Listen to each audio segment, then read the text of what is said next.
Hi, welcome. It is I, Imogen.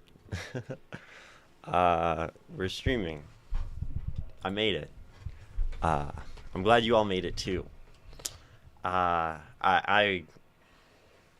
was like, things were weird with OBS when I like opened it, and I was like trying to get things to look how they're supposed to, and they weren't.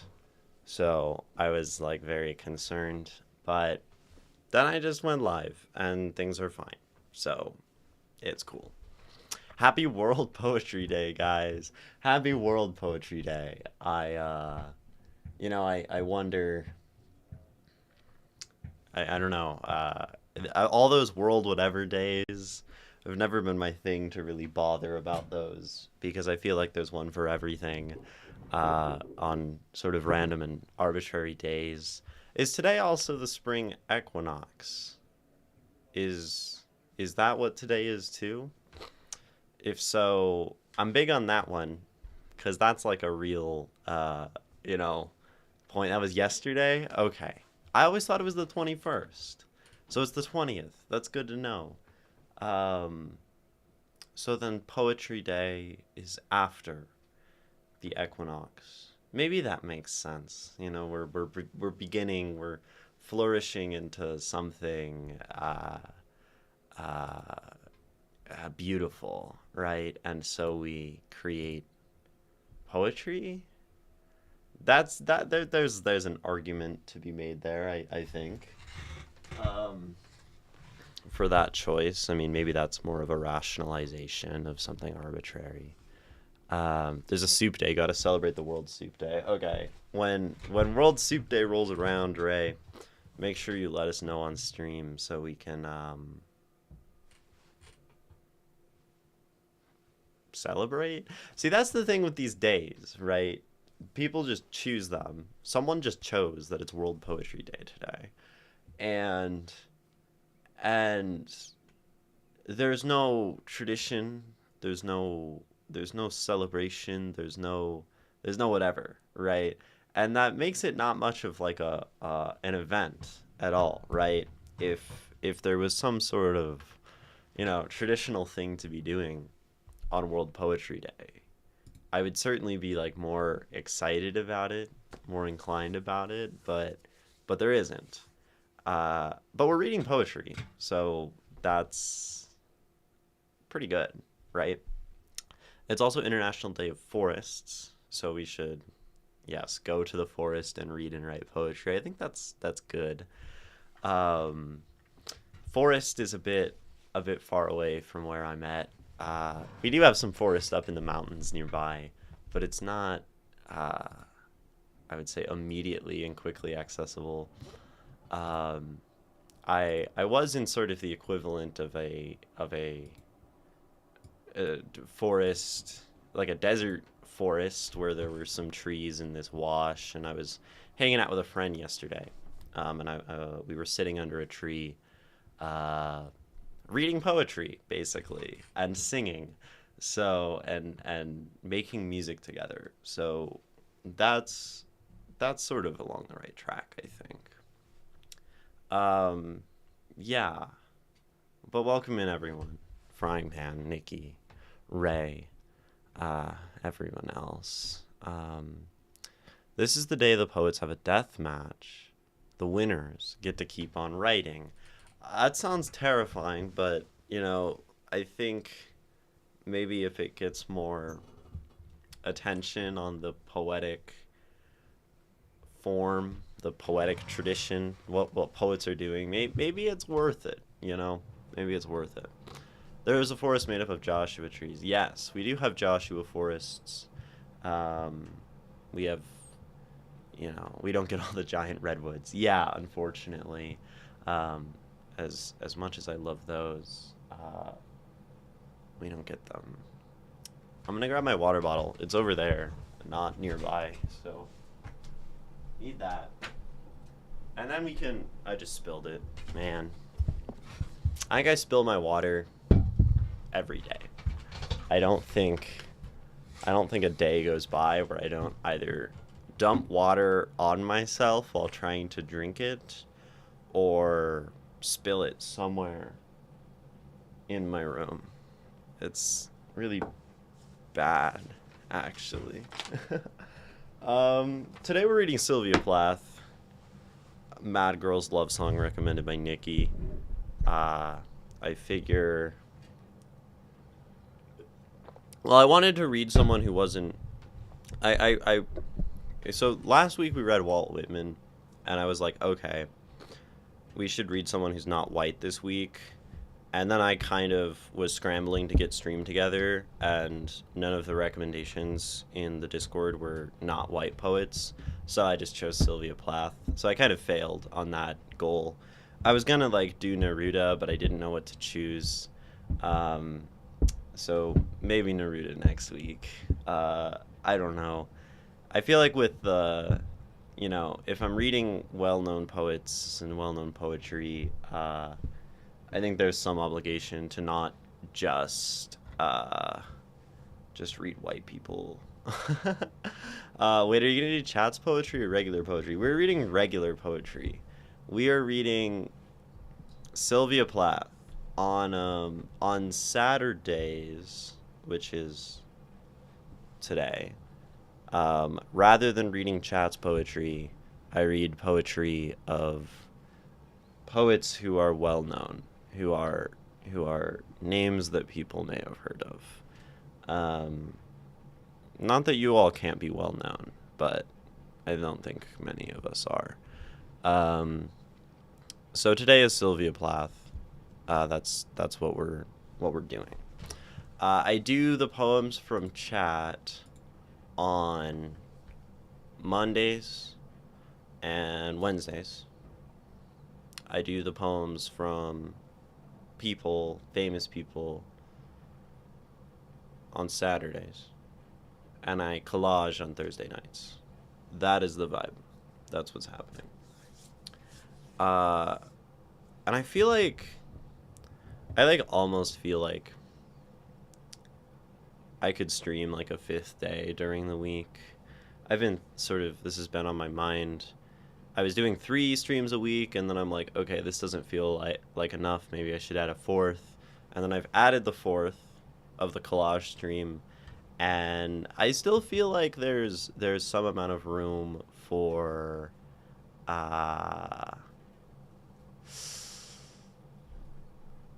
another stream.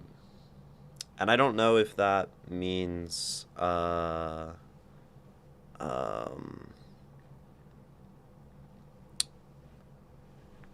doing another like poetry analysis from Chat kind of stream. I don't know if that means doing another collage stream during the week. I'm really not sure. I don't know how to exactly go about that or what I would do, but it's on my mind. If people have ideas or suggestions, I'm open to them, but it'll probably end up, I don't know. I have no idea. I'm not sure. Yeah. I don't know if I have anything else to necessarily yap about. And I would like to read poetry. I haven't been writing a lot of poetry lately, so I feel like, reading is at least a way to engage with poetry if I haven't been writing, right? So I've sort of been craving more poetry, more art, and maybe that's why I feel like I want to do another stream, because I haven't been writing that much. There hasn't been that much poetry in my life. That's a thing. You should do a let's write type stream where we discuss style or something and we each write something. We could do a writing group type stream at like once a week. I've always found it very difficult to write on stream myself. Like while there's a camera on me, that's really like terrifying. I'm not sure why. it just, and maybe not terrifying, but it just doesn't work for me. Uh, and maybe that's reason to try. And maybe with like a prompt with that sort of like writing group setting, it could work. Um, it's a good thought. I do like that. I try to avoid, like, I at all costs want to avoid like the regular Twitch writing, like, oh, we're just gonna do writing sprints, and like I'm just gonna sit here with my camera on as a way to facilitate like that. That's just not my thing. But if it did have that like writing group, sharing it, prompts, kind of doing the same thing aspect, I might find that kind of enjoyable. Welcome in, Elias. Welcome, welcome. Today we're reading some Sylvia Plath, and yeah. um, yeah, I'll think about that, Nikki. That's not a bad idea.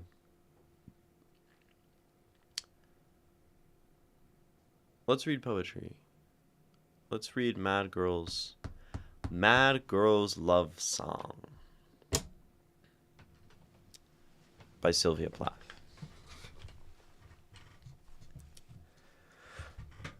I shut my eyes and all the world drops dead. I lift my lids and all is born again. I think I made you up inside my head. The stars go waltzing out in the blue and red, and arbitrary blackness gallops in. I shut my eyes and all the world drops dead. I dreamed that you bewitched me into bed and sung me moonstruck, kissed me quite insane. I think I made you up inside my head. God topples from the sky, hell's fires fade, exit seraphim and Satan's men. I shut my eyes, and all the world drops dead. I fancied you'd return the way you said, but I grow old and I forget your name. I think I made you up inside my head. I should have loved a thunderbird instead. At least when spring comes, they roar back again. I shut my eyes and all the world drops dead. I think I made you up inside my head. Mad Girl's Love Song. This is a poetic form. This is written in a specific poetic form known as the villanelle. Is immediately something I noticed. Villain. How do you spell villain? There's an I in there. Is there an I? I don't know. Villanelle. It's like villain with Elle at the end. I think there's an I in there that I didn't write. Anyway, a villanelle is a very specific poetic form, and I do like them a lot. I've read like a couple villanelles in my life, and I always find the form to be like pretty satisfying. How it works is we have these two refrains, and we have an opening stanza. You know, I shut my eyes and all the world drops dead. I lift my lids and all is born again. And the second line is refrain number 1. And then this third line is refrain number 2. I think I made you up inside my head. And then, sorry, I did that backwards. This was wrong. I did that wrong. No, lasso duel. Please work. Nope. I hate this thing. Okay. This is number 1. Starts with number 1. So then we repeat these refrains. I shut my eyes and all the world drops dead at the end of the subsequent stanzas, alternating. Right? So we have 1, then we have 2, then we have 1, then we have 2, and then at the end, we bring them back again, and we have 1 and 2. That's like the form of the villanelle. And then, in between all of those refrains, In the central stanzas, we have 3 lines, so 2 of them are going to be new, and then that's sort of the form, these 3-line stanzas, and then 4 at the end. Another villanelle, very well-known villanelle, is by Dylan Thomas, which is maybe the most famous villanelle. Do not go gentle into that good night. And that's the first line of the poem, so that's one of the refrains that repeats throughout the poem. It's really good. I like that poem a lot. And the villanelle, we have this sort of root word in here, coming roughly from villain. Villain? Is that how you spell villain? Anyway. A villain. A bad person. And they generally serve to indicate some amount of obsession or madness, is usually how this form is used. It's not necessary, right? Sonnets are usually love poems, but they don't have to be love poems. Villanelles usually have this idea of obsession, have this idea of madness, but they don't have to be, right? That's not, forms are never like so strict like that.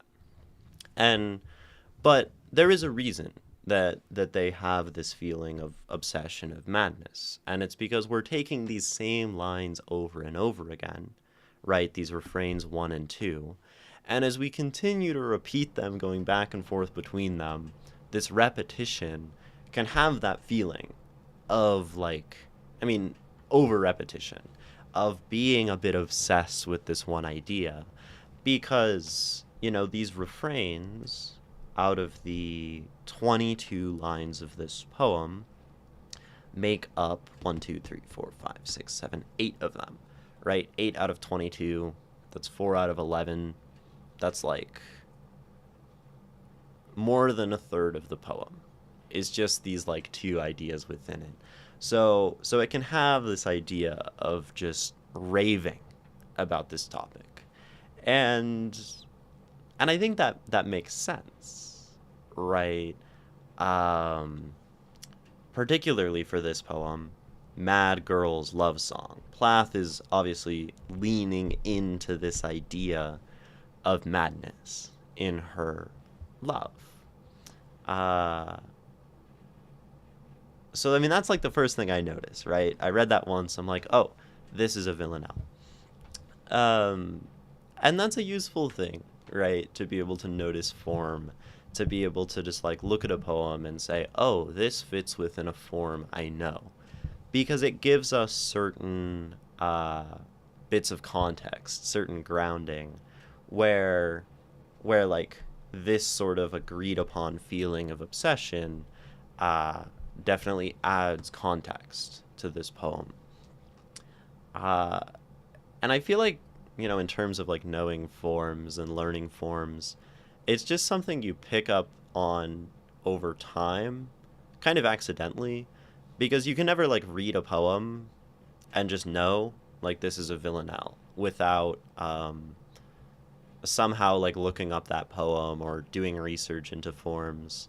But like every so often, like I think when I read Do Not Go Gentle Into That Good Night, I like looked up the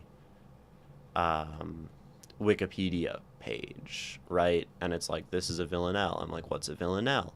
And then that's where I like learned about the form. So it takes a little bit of research, but then like once you learn the form, it usually like sticks pretty well. Hi, Katzik. Plath, repetition, was more edgy in the 60s. Now I avoid it. Though a villanelle, she doesn't force her lines. Expert.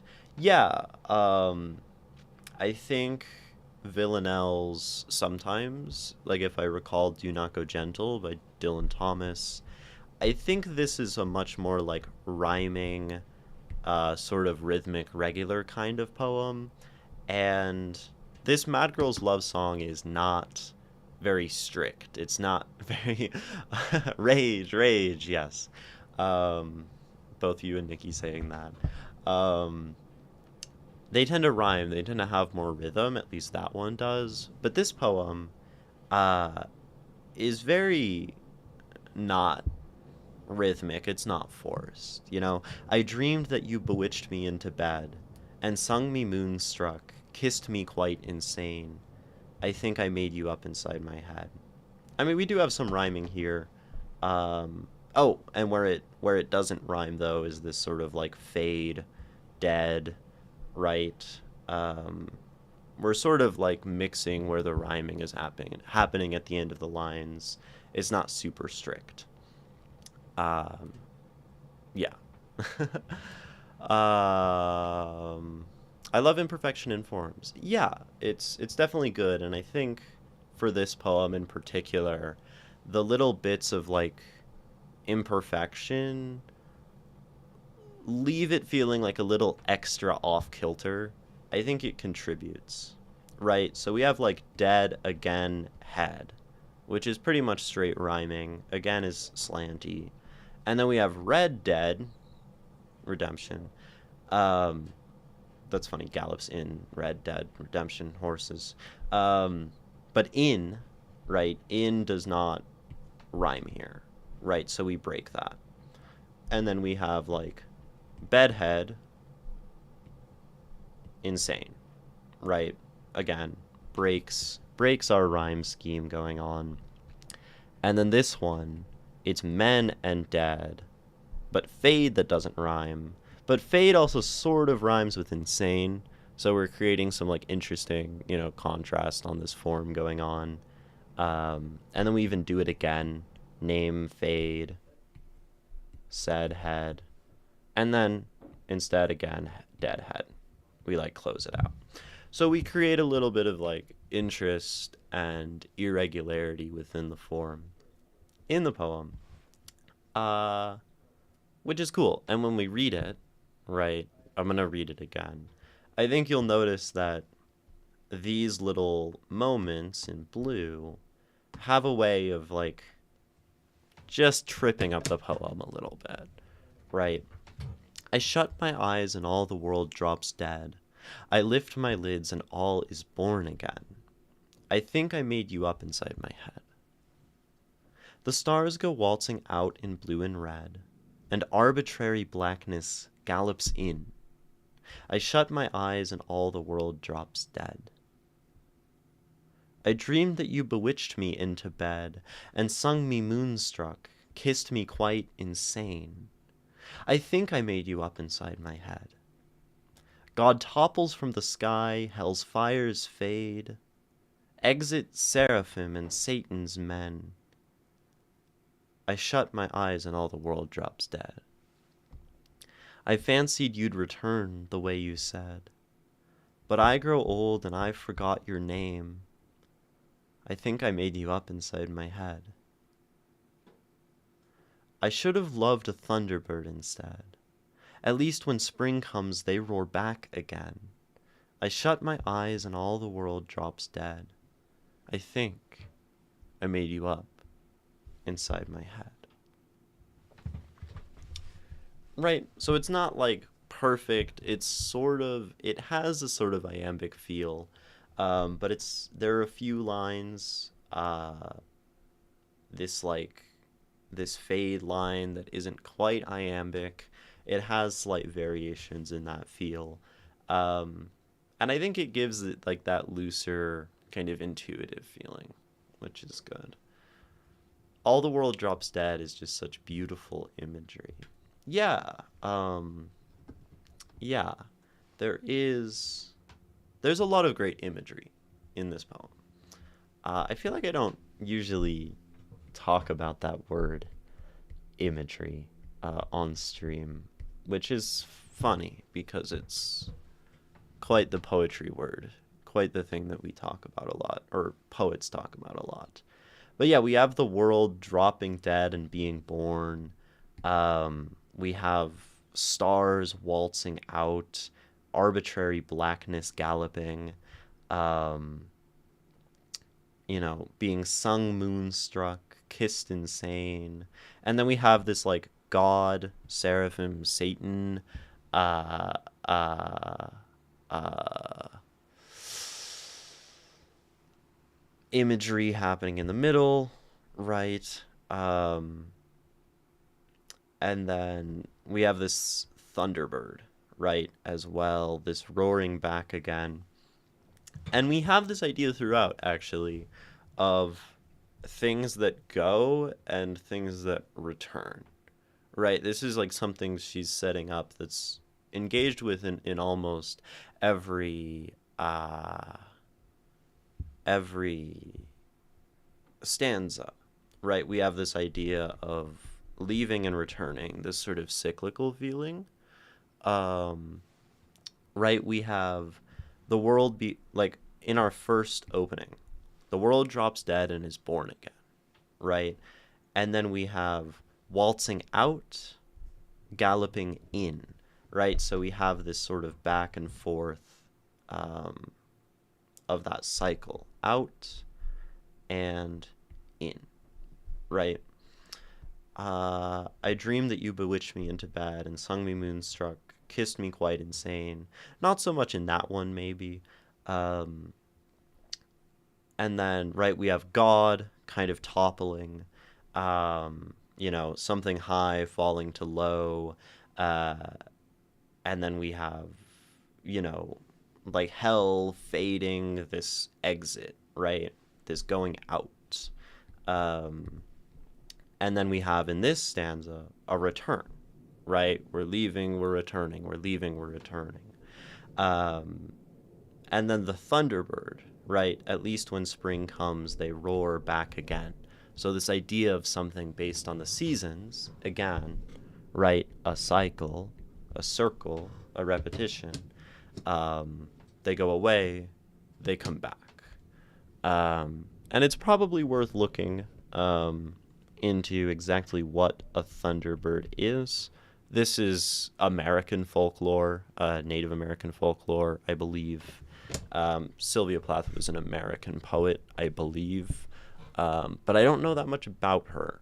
So I think it's worth, like, looking up some of the context. You say, into be, go insane. Is that... where's insane? Oh, into bed. Well, it's kissed me quite insane, right? But we do even have this, right? We have this like out in happening in the previous stanza where we're talking like even within this it's sort of like an oxymoronic two words, out in, and then we have this in. So we're doing a lot of those like little back and forth, which just evokes what we set up in the first stanza of shut lift, right? Shut lift, out in. We even have like the directional like made you up, right? So we have lots of ups, we have downs, we have ins, we have outs, we have leaving and returning.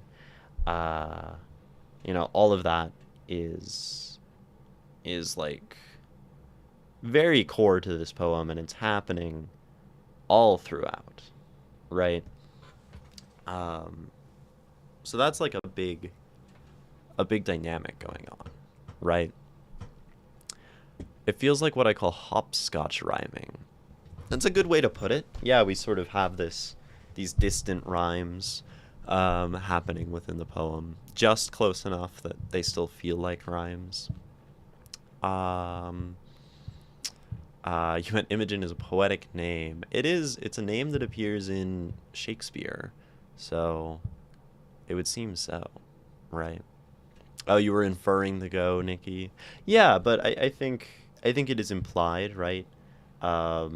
Kissed me quite insane is to go insane, and you have this in, you have this go. Yeah. Uh,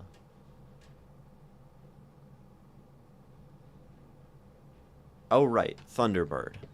Sylvia Plath. Context. That's what I was going to do. What is a Thunderbird? Is the question. Other than a software made by Mozilla. Okay. The Thunderbird is a mythological bird-like spirit in North American indigenous peoples' history and culture. It's considered a supernatural being of power and strength. Said to create thunder by flapping its wings. Birds of prey. Lots of different versions of this myth, right? Ojibwe, Menominee, right? All of these things that I can't quite pronounce as well. But arrived in the springtime, right? In the fall, they migrate, is something we have here. We have them, within that tradition, that's something. Which is sort of maybe what Sylvia Plath is implying in the poem of that cyclical return. Let's see. Controls the upper world while the underworld is governed by the serpent. Creates thunder, lightning bolts. But I think it is important just to understand, right, that this is a creature of myth, right? And in a sense saying I should have loved a Thunderbird instead, right? It would be more worthwhile to, instead of loving this person who the Mad Girl's love song is directed at, to love something truly impossible, right? To love something in the realm of mythology, in the realm of God, right? All of this stuff. And I think that makes a lot of sense. She's like, she really struggles in this poem with the sort of reality of this person, hoping they would return and them not returning, having this idea of what might happen, this person who is real and then sort of becomes impossible, right? They exist and then they don't. The eyes are open and then the eyes are closed. At least with the creature of myth, right? It's not something you can attain. You know that it's something beyond you. A Thunderbird is said to only come back in spring. So she's saying she should have loved someone that is only with her a quarter of the time. Yeah, I think that's another way to interpret that, right? The Thunderbird is only there 1/4 of the time, but it also has this regularity. It's expected. There's a sort of truth to that it returns at the same time. Whereas, this person, they're there for some time, probably for an extended amount of time. Sylvia Plath falls in love with them, and then they leave, and you don't know when they're going to return. So a big contrast happening, right, is the uncertainty of this person's return, the uncertainty of their love, of this, human person. And there is probably a, one might prefer the certainty of something like a Thunderbird to that. Yeah, that 1/4 is guaranteed. Yeah, and I think it's interesting to me that we have this Thunderbird in the same poem that we're also talking about the Christian God. And these two, aspects of divinity, the Thunderbird, the Christian God, are doing very different things in the poem, right? The Thunderbird represents like something better, something preferred, something desired. Whereas in stanza 4, right, God topples from the sky, hell's fires fade, exit seraphim and Satan's men. I shut my eyes and all the world drops dead. Um, she's so unsure she starts to doubt they were anything more than a dream. Yeah, that's what we have in. I mean, that's I think I made you up inside my head, right? And also, even I shut my eyes and all the world drops dead. When you are gone, everything is gone. Without you and your love and your presence, there is nothing. There is oblivion. There is death. There is arbitrary blackness. Um, and even to go further than that, right? God topples from the sky, hell's fires fade, exit seraphim and Satan's men. And we have these like really interesting use of colons in this line, right? Where we have a colon on this line pointing to the next one, and then there's a colon at the end of this line pointing to the one after, right? And a colon is some amount of like an example of something or an explanation of that thing, right? That's just how it's used grammatically. So God topples from the sky, hell's fires fade, colon, right? Exit seraphim and Satan's men. That is what's happening as God topples from the sky, as hell's fires fade. And then, right, all of that is sort of explained by I shut my eyes and the world drops dead, as if not having this love, as if not having this person in front of them, not being able to see them, not being able to, have that ideal is so painful, right, that it is on the level of apocalypse, right? Not having your love, not having you here is so bad that God has fallen from the sky. And I mean, this is like incredibly what's the word? The word for an exaggeration. The other word for exaggeration. The more literary word. I don't remember. For something that's exaggerated so far beyond reality, there's a literary device that is what that is. You can chat help me out.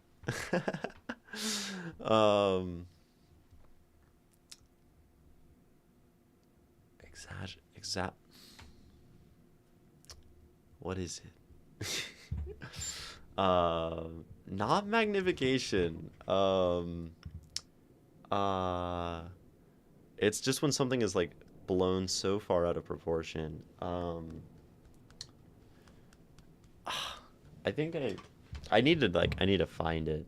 I can probably just look it up. Literary device. Exaggeration. Hyperbole. Thank you, internet. This is a hyperbole. That's a hard word to remember. Hyperbole. And that means, right, something exaggerated so far, just so far beyond like the scope of reality. And it's done for like some specific effect, right? Saying that when I can't love you, the order of cosmic reality falls apart, right? Is not true, right? But when we say it as such, it sort of shows that this is a pain that feels as though it's on the level of the cosmic. It feels,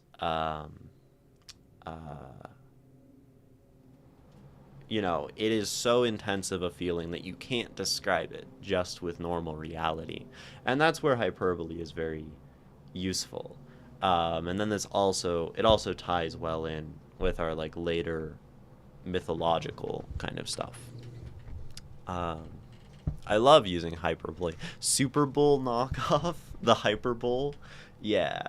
That would be quite funny.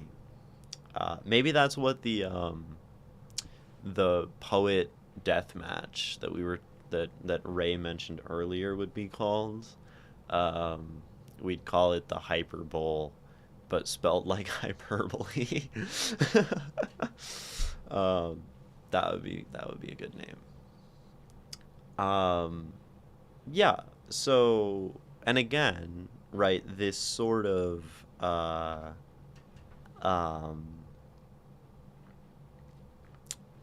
this expansion of the feeling to this level of the cosmic when we're talking about love, I think is yet another thing in this poem that really contributes to this feeling of obsession, this feeling of madness. We're talking about a deeply unhealthy, a deeply disturbing, uh, obsessed kind of love that, I don't think, I don't think I would want to be loved like this, right?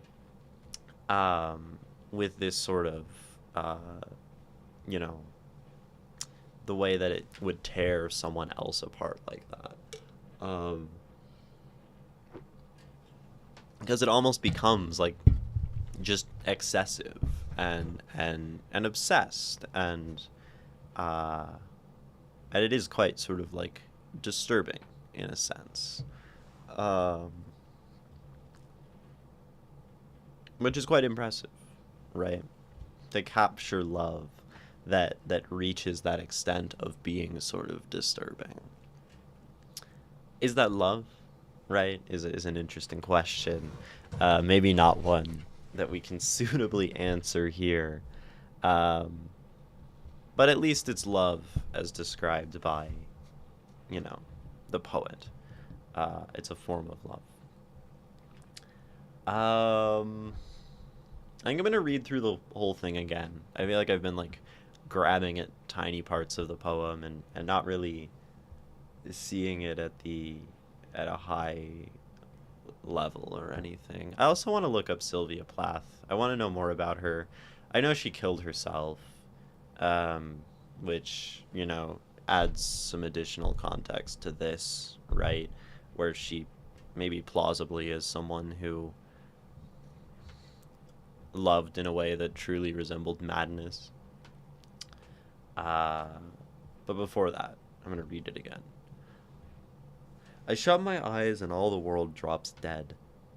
I lift my lids and all is born again. I think I made you up inside my head.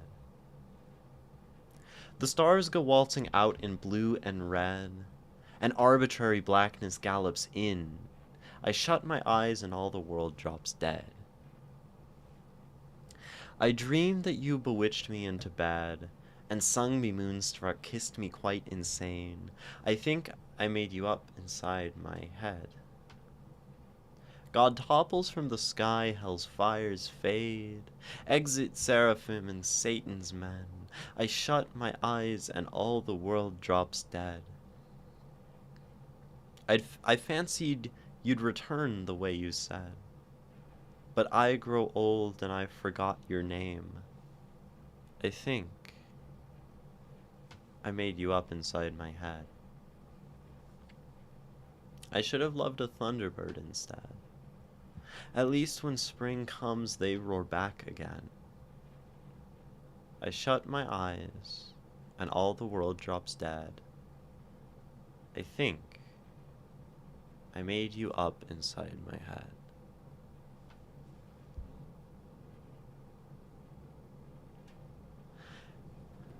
It's a very sad poem. There's so much delusion going on, right? I think this is a great word for this poem as someone who's experienced, like, actual delusions. like psychiatric type delusions. Like sort of doubting one's own realities and one's own memories, right? I think I made you up inside my head.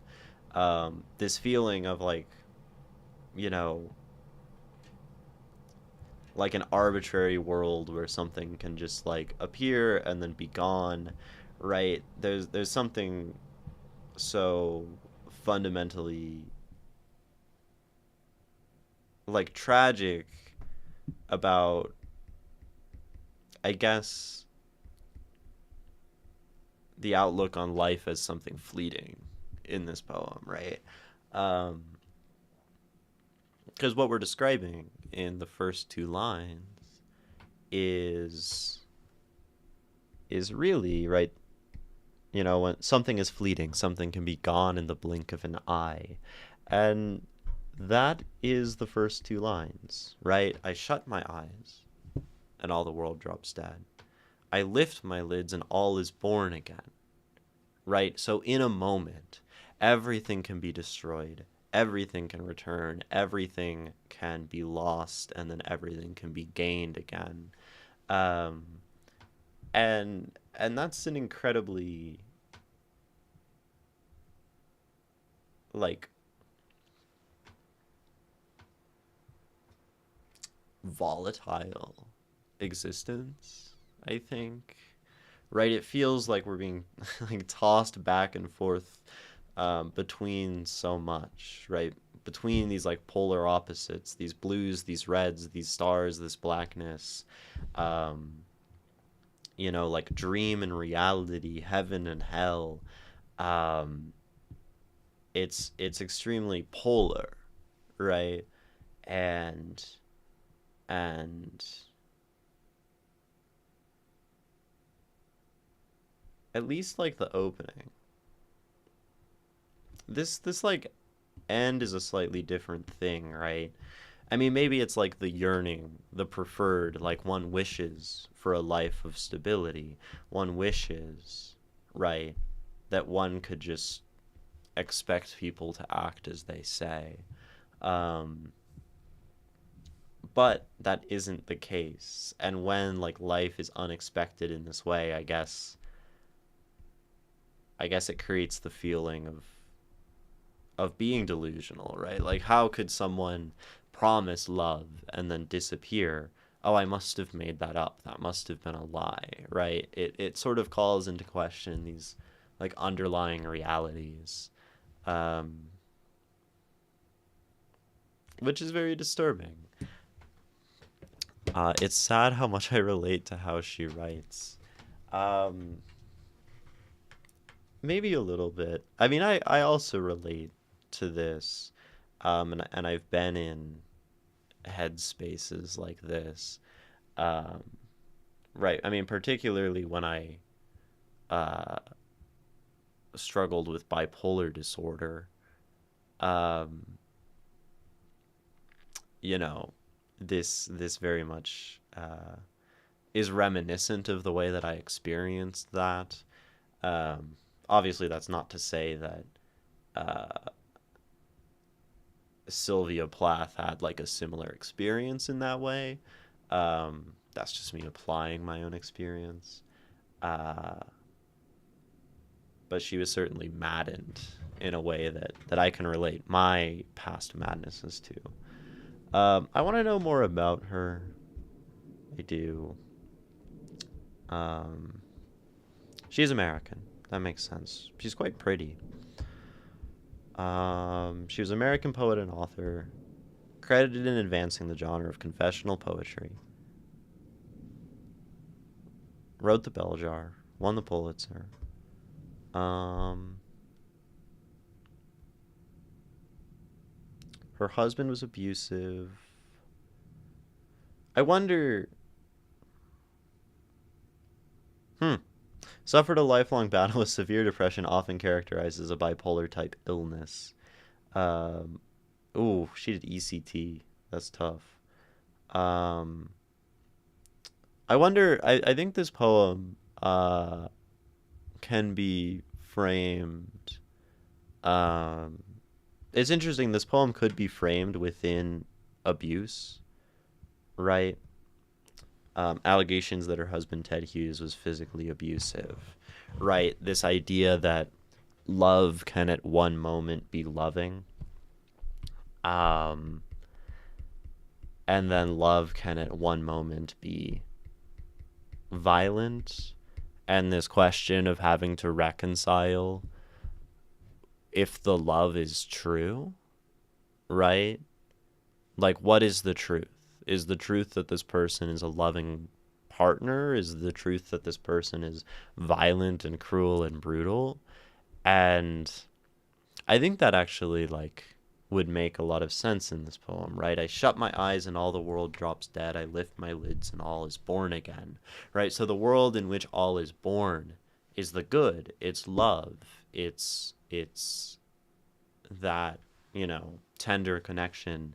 And then in the moment where the eyes are closed, in that blink, in the darkness, there is cruelty, right? And that could speak to just rapidly oscillating back and forth between those things. And then, I think I made you up inside my head.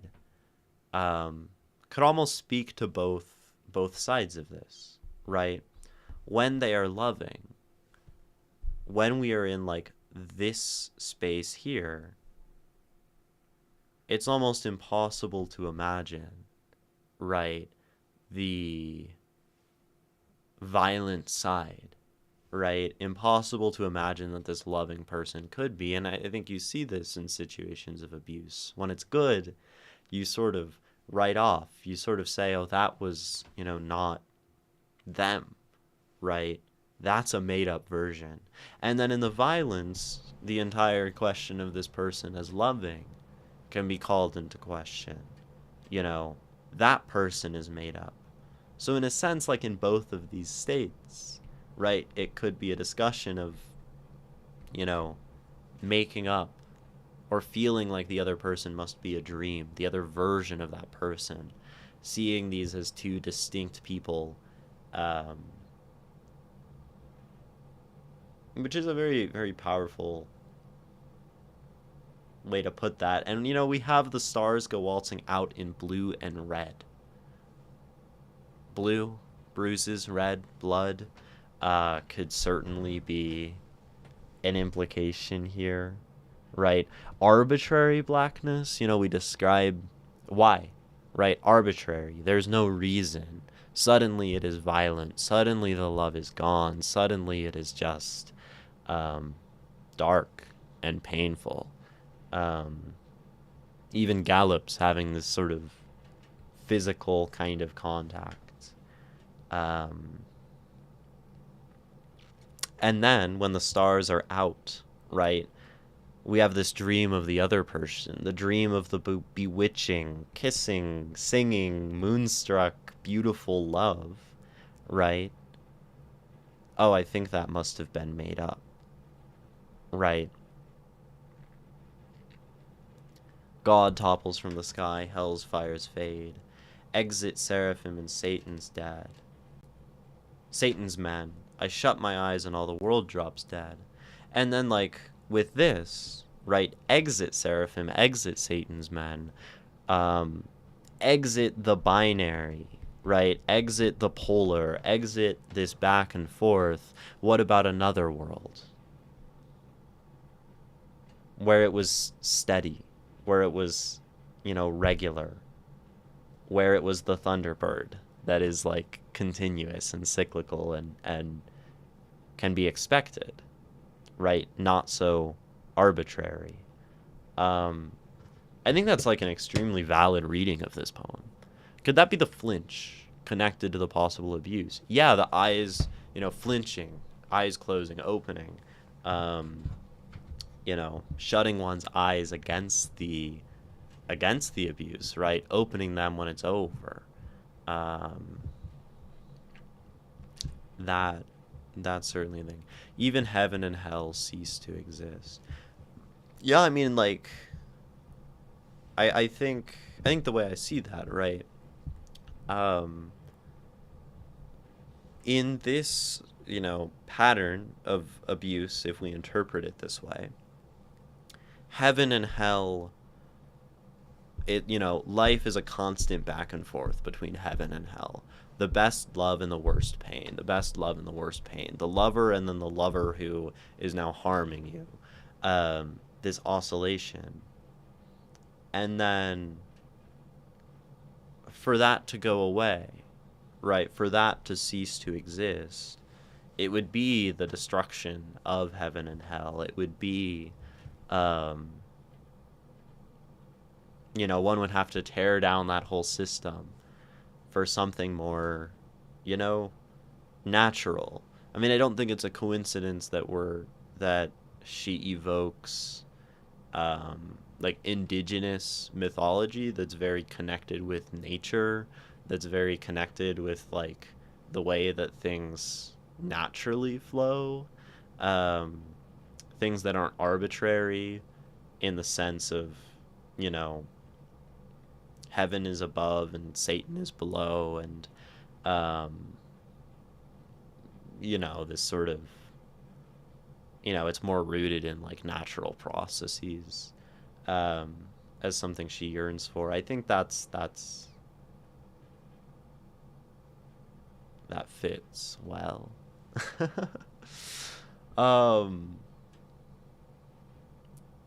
Yeah. So I think that's one reading, right? This poem can be read as a poem about abuse, about love that is present and the love that is gone. I think it can also be read as a poem about a lover who was once present and then left, more of like a singular event, right? You were here, now you're gone. Kind of like, breakup sort of poem, where they were fleeting.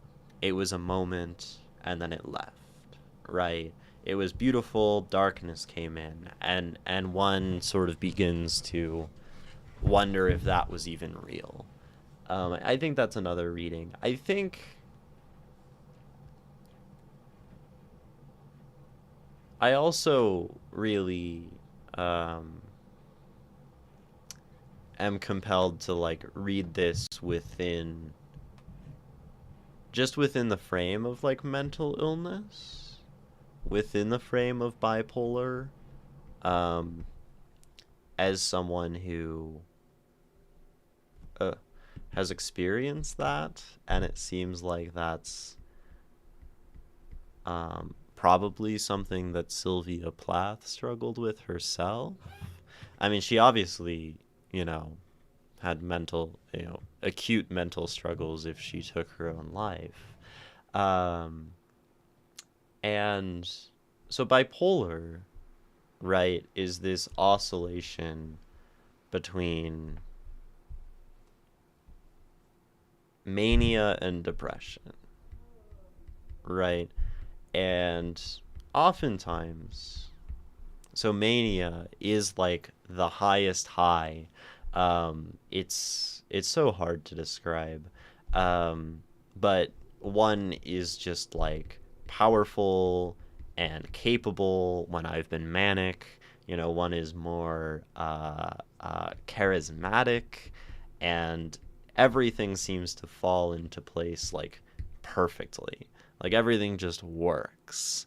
And one also can like spiral into delusion, where I've had the thought before, like literally thinking like I am God. Like I've had this thought, I am a divine being. I am the second coming of Jesus Christ. Like in states of mania, those sort of patterns of thought are absolutely on the table. And then that oscillates. You come down from the mania right into depression. And depression is like, I am nothing. I am miserable. One like isolates. And it's really, as opposed to the delusion of God, right, the crushing brutality of reality, right? Mania is the dream, the perfect dream. Depression is everything that is and everything that is crushing about existence. Mania feels like you've got all the caffeine in the world mainlined straight into your chest, at least for me. Yeah, I think that's probably an okay way to put it for those who haven't experienced it. Um, but it's like, yeah, and like sometimes, right? And that can also be like very pleasant because you have like the power to do everything, and you like start writing a book, and you know, you spend all your money and like have sex and stuff. These are also like manic things.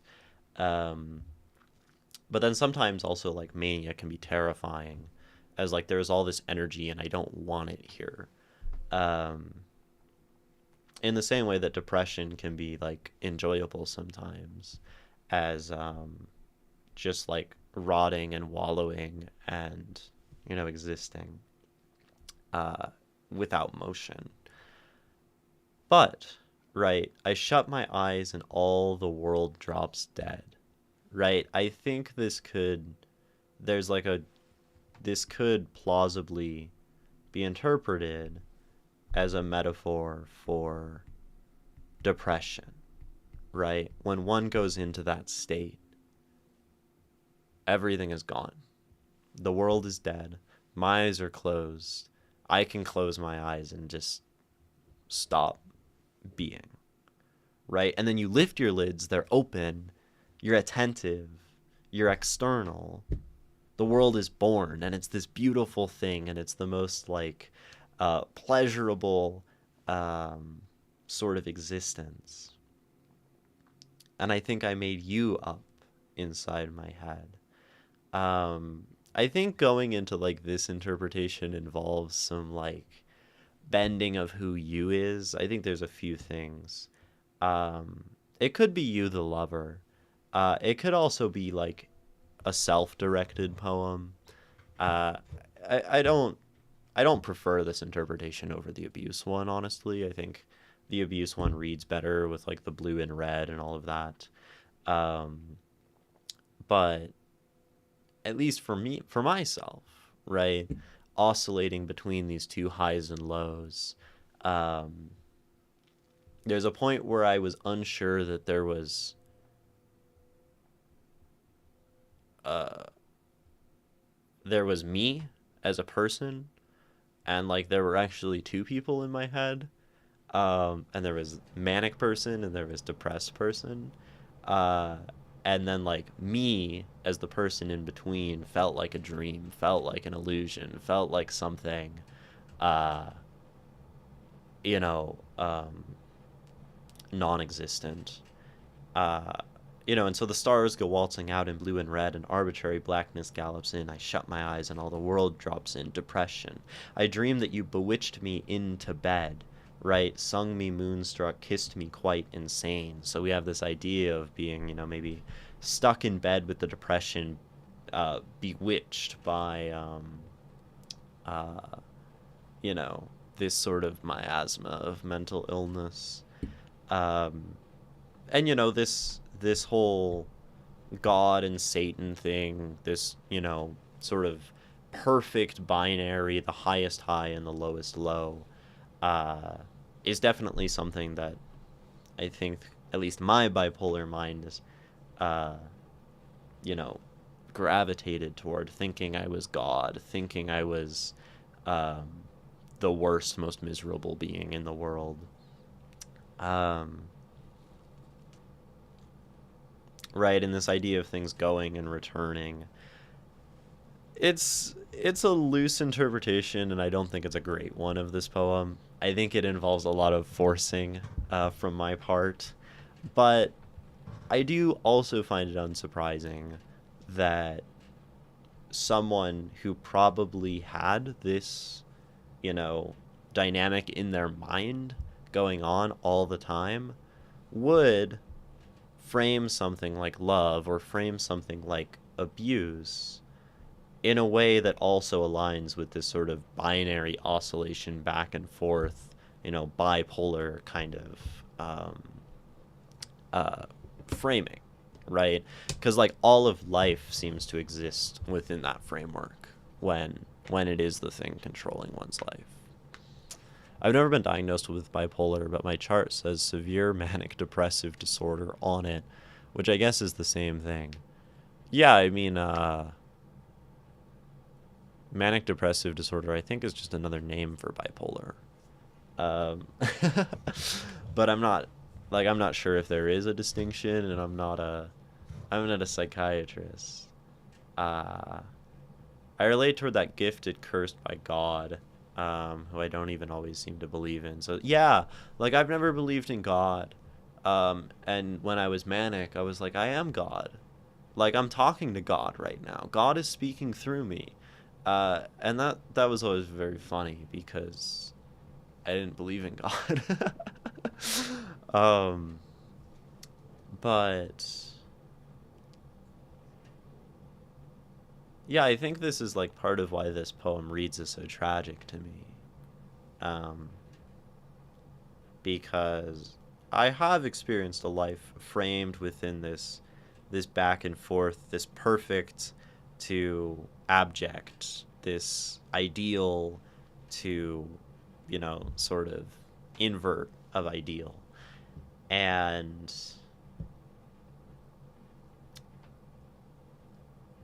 right, it's not a good way to live. And I'm glad I don't, I've sort of healed from all of that. But Sylvia Plath didn't get to, right? Um, Sylvia Plath killed herself when she was 30. So, um, I wonder when in her life this was written. I think that's an interesting context. She has a nice signature. Um, she died in.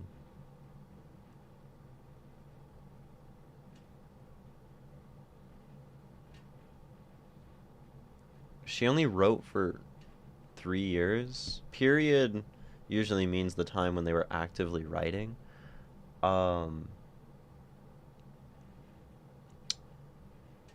okay, so what is this poem called?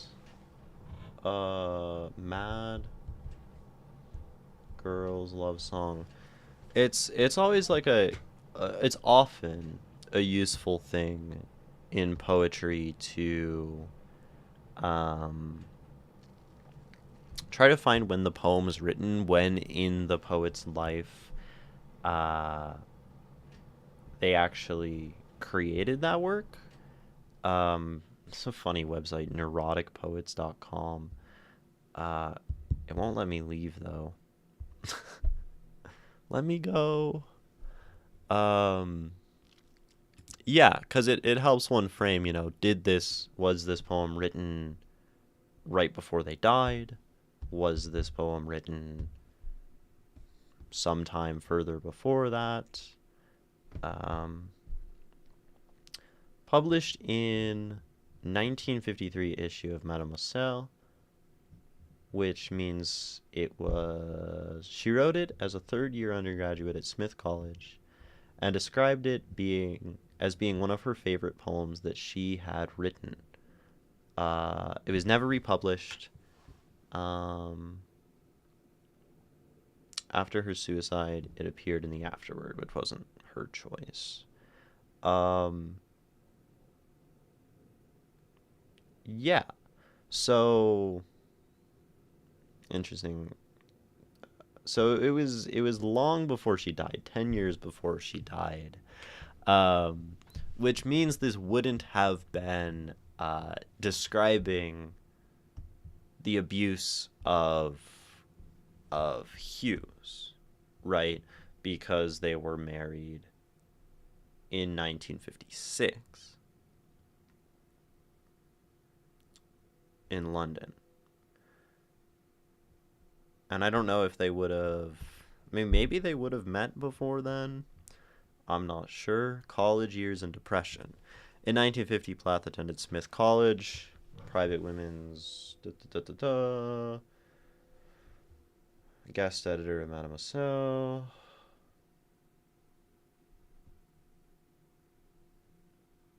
She's furious at not being at a meeting the Manifesto editor had arranged with Welsh poet Dylan Thomas, a writer whose work she loved.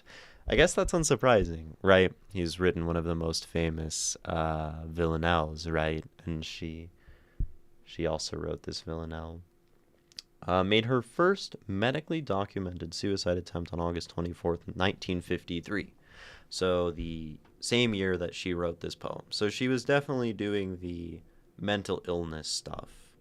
But she wouldn't have met Hughes yet. Oh, wait. Oh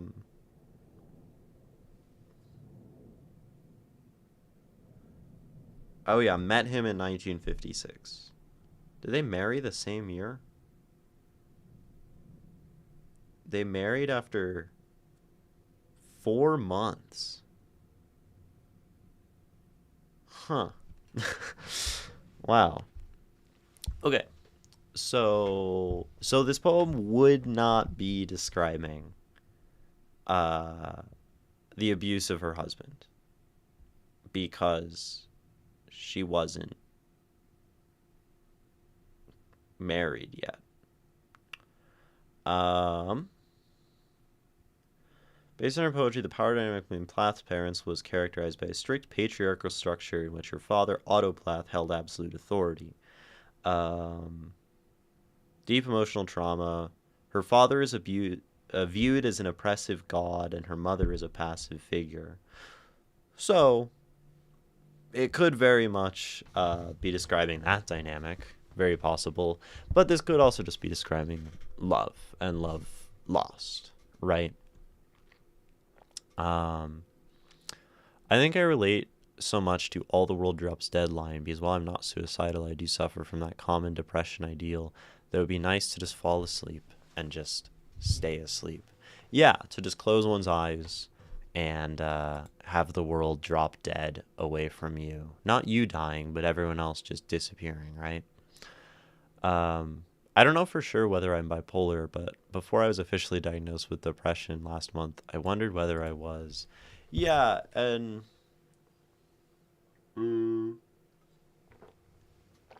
I feel like,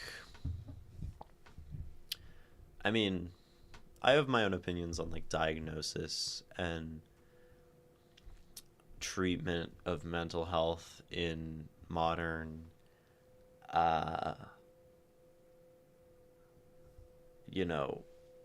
society. Like diagnoses can be useful, they can also be very not useful. Same with medication and stuff. I don't know, probably not the place to talk too much about my opinions on that. Was that also before she was married? Yes, so it was before she was married. Times change, huh? Nowadays we wait like 10 years to even get engaged. Yeah, I mean, there's always a financial component, right? In the modern age, it's much harder to, like, probably think about things like planning a life with someone when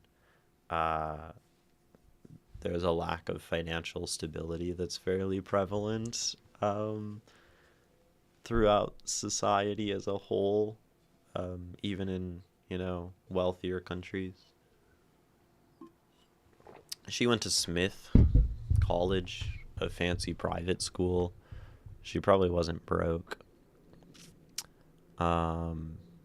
She was in her super early 20s when she wrote that. So impressive.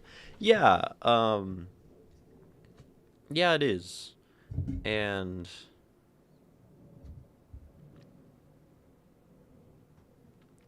like, it's a good poem. I do like it.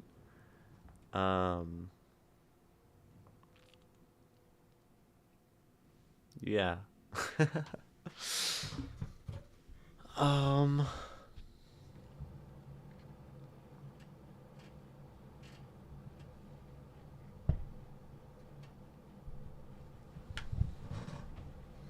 yeah, so within the context of her life, with that background information,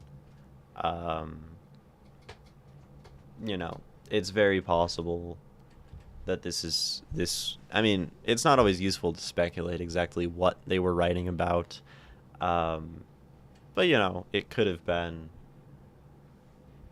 truly like love, you know, sort of being a metaphor for mental illness.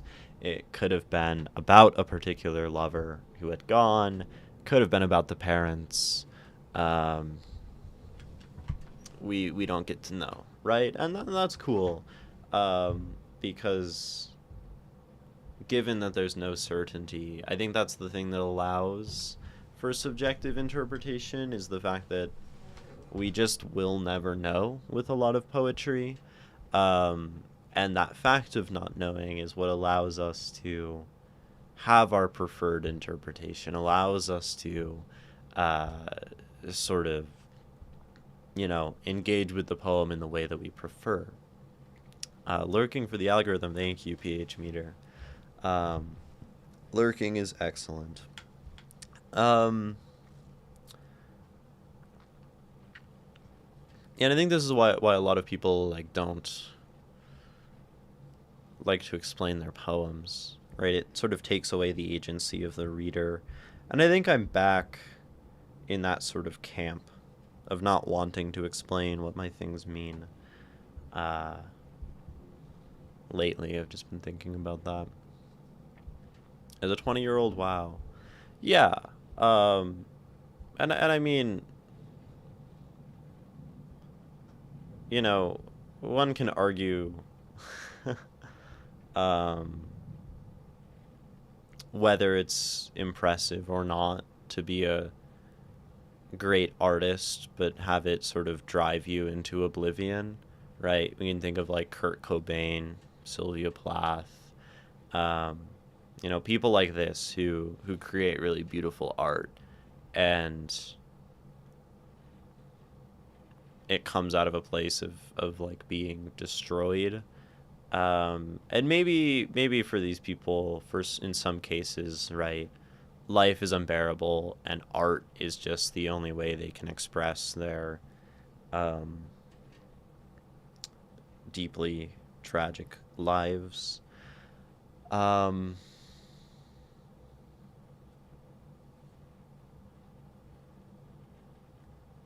and right, this is where we get the tortured artist. This is where we get the mad, you know, the artists who are mad prophets who the world kind of chews up and they get destroyed.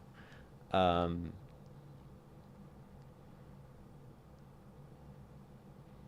and like suffering is an incredible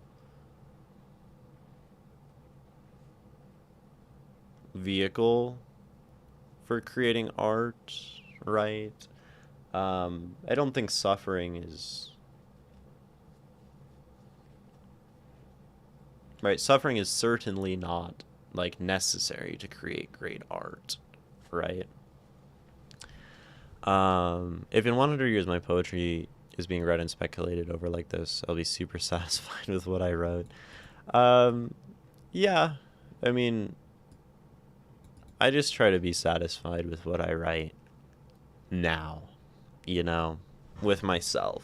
And most of the time I'm not, admittedly. I don't like my writing.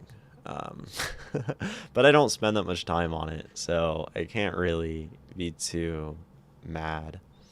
It is impressive to be able to even voice your inner thoughts. While a lot of people are stuck in their head and unable to talk about it, even if it's a positive or negative thing. Yeah, yeah. And that's a good thing about art, is it allows us to share our experience. It allows us to sort of take the madness inside, or the beauty inside, or the whatever emotion inside, and put it outside. And when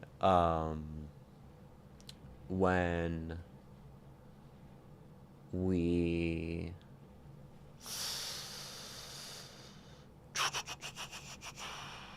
I mean, like, humans are fundamentally social. Humans are fundamentally uh, creatures that need like the recognition and need the connection to those around them. And art is such a beautiful way to do that, um, when there is no other connection, right?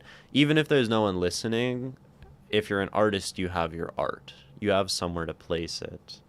Um, I also wonder if for some people, art becomes a surrogate.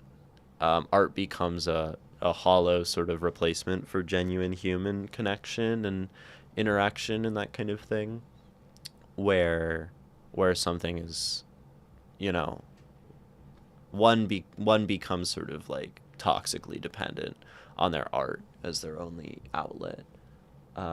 Like ideally, one would have art, one would have human connection, one would have community, one would have, I mean, even multiple ways of art, some fulfilling form of work, something to go toward. Um, right. I don't know. The thoughts. I like your writing enough for the both of us. I'm afraid other people liking my writing will never be enough for me. Right. Um, it's just about, you know, getting to a point where I write something I like, and that's okay. You're way too soft for boxing. Fair enough. Fair enough. We're gonna take a brief break here. Um, we're gonna take a brief break here. Brief break. That's alliterative. I guess we'll come back to the poem. There might be more things to talk about. I mean, we sort of wandered into um, other conversation territory, and that's always okay, right? Um, but yes, I will stretch during this 3 minute break. I encourage all of you to stand up, to stretch, to go to the bathroom, to get a snack, to drink water, to take care of your bodies. Sitting down, remaining sedentary is not great, so stand up, move, increases your life expectancy. And y'all should live a long time, because I think a lot of y'all make good art, and you don't want to go the way of Sylvia Plath, ideally. Um, it's not the good ending. I'll be right back.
Welcome back.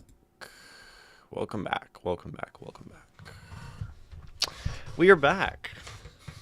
We are back.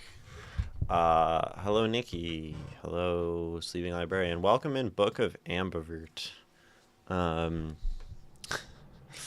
love usernames on the internet. They're always so fun. Nikki, you've already lived a longer life than most of the tragic poets. I expect to keep going. That's good.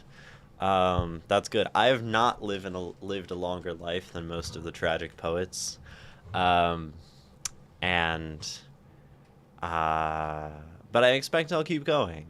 I would like to live a whole day. A whole day. That'd be good. A whole sunrise to sunset, not die somewhere in the middle. It's still morning in my life, you know? I often get lost in the meanings of words, like double meanings and synonyms, because English isn't my first language. Interesting. What is your first language? I feel like there's so many people in this community who are English second language individuals. But yeah, double meanings and that kind of stuff, and like the sort of game of words, the clever little nuances of words are always fun. And I love how, like, between languages, one starts to find more and more of them. I only know a little bit of Spanish, but whenever I'm like learning new words in Spanish and find like double meanings and little clever like multilingual puns, it's always very cool. You're Dutch. That's dope. That's dope. That is dope. There's another Dutch person who is an old regular on stream. That can be difficult. We have so many ways to describe so many things and so much overlap. Yeah, English is pretty wild. I reached 27 this year. If I get through this one, I'm on the right track. Yes, gotta beat 27. I was pretty sure when I was 16 years old that I wasn't gonna make it past like 20. I was just trying to get to 20 at all. I almost didn't make it to 20, and then I did, and then I made it to 21, and I'm almost making it to 22, and that's pretty exciting. It's a beautiful thing to be alive. It really is. We're all happy that you did, and I'm happy y'all have made it to your respective ages. And we can all be collectively sad that Sylvia Plath did not make it.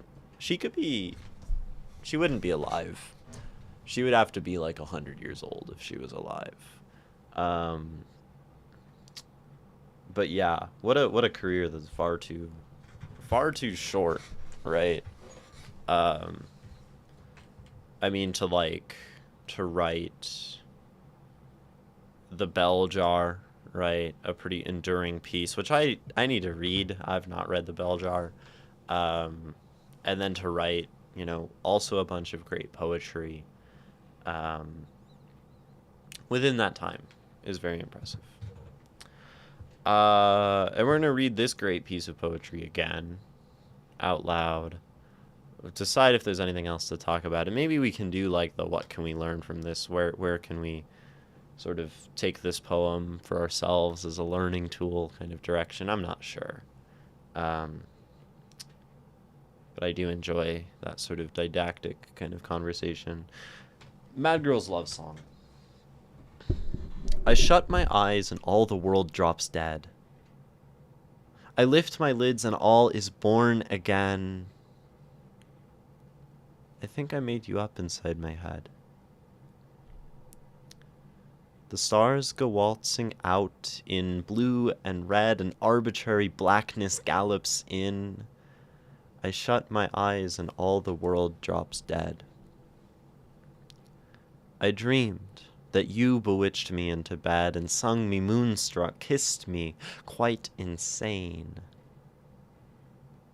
I think I made you up inside my head. God topples from the sky, hell's fires fade, exit seraphim and Satan's men. I shut my eyes and all the world drops dead. I fancied you'd return the way you said, but I grow old and I forget your name. I think I made you up inside my head. It's fascinating that she says I grow old, right? I should have loved a thunderbird instead. At least when spring comes, they roar back again. I shut my eyes and all the world drops dead. I think I made you up inside my head. I wonder if, I wonder, did Ted Hughes write the Iron Giant thing, Do on the Grass? I don't know. Um, I'm really curious about this poem because, like, every time I've read it, I've felt like I'm not reading it well. And, like, oftentimes after a few reads, I usually feel like I get to a point where I'm like, okay, this is how I feel this poem is to be read. Maybe I'm reading it too slowly, is a thought that I had. Right, this is a poem about madness. This is about back and forth. This is about very dramatic things. Waltzing and galloping, bewitching and singing and kissing and toppling, right? This is a very energetic poem. And I think if, like, reading it in my head, right, inside my head, it has a lot more rhythm. And usually on stream, I try to, like, keep a pretty measured, usual rhythm and speed for the poems for, like, interpretability. I wonder if this poem demands to not be, right? You know, I think that's possible, right? If it's like, I shut my eyes and all the world drops dead. I lift my lids and all is born again. I think I made you up inside my head. The stars go waltzing out in blue and red, and arbitrary blackness gallops in. I shut my eyes, and all the world drops dead. I dreamed that you bewitched me into bed and sung me moonstruck, kissed me quite insane. I think I made you up inside my head. God topples from the sky, hell's fires fade, exit seraphim and Satan's men. I shut my eyes and all the world drops dead. I fancied you'd return the way you said, but I grow old and I forget your name. I think I made you up inside my head. I should have loved a thunderbird instead. At least when spring comes, they roar back again. I shut my eyes and all the world drops dead. I think I made you up inside my head. That's a better reading. That was way better, right? That was way more to the poem. That felt better. I think that felt more honest to, like, the tone of the poem. Where this one really doesn't, this one demands to not be measured. It demands to kind of push at the edge. And I could probably even be more dramatic, right? But, like, this line, I shut my eyes and the world drops dead, right, is really intense, right? And we have, like, this drops dead punctuation of yeah, it demands to be read like a mad girl, right? Drops dead punctuates with these, like, D, right? I shut my eyes, my eyes shut, and then the S, eyes, I shut my eyes, right? There's, like, all of this motion here, and all the world drops dead, right? And then we have, like, I think, this parenthetical, almost as if it wants to be, like, whispered. Nikki, I was thinking about the poem you shared the other day on stream, and you have that parenthetical And I thought it'd be really cool to read that as a whisper. But like that this parenthetical is so, subdued. It's like pulling away. It's pulling back from all of that energy or intensity. I think I made you up inside my head. Like that sort of like really drawn out, slow sort of. I think that works for that, right? And then it takes us, right? It communicates the tone of the poem itself, where we have I shut my eyes, right? And maybe not that much, because it is I shut my eyes. I shut my eyes and all the world drops dead, right? We could push through that line. And then I think I made you up inside my head, right? So we have this like really strong, and then we have this really subdued, which, one thing we can do when we read a poem, when we perform, is to, right, we have all of these different things. We have like pacing, we have like volume, we have, even articulation, how slurred or how articulation, how slurred or how enunciated it is, right? Articulation or, not really articulated at all. So we have all these different ways we can like read a poem. And one thing we can do is we can try to take these and we can match, right, the meaning of things.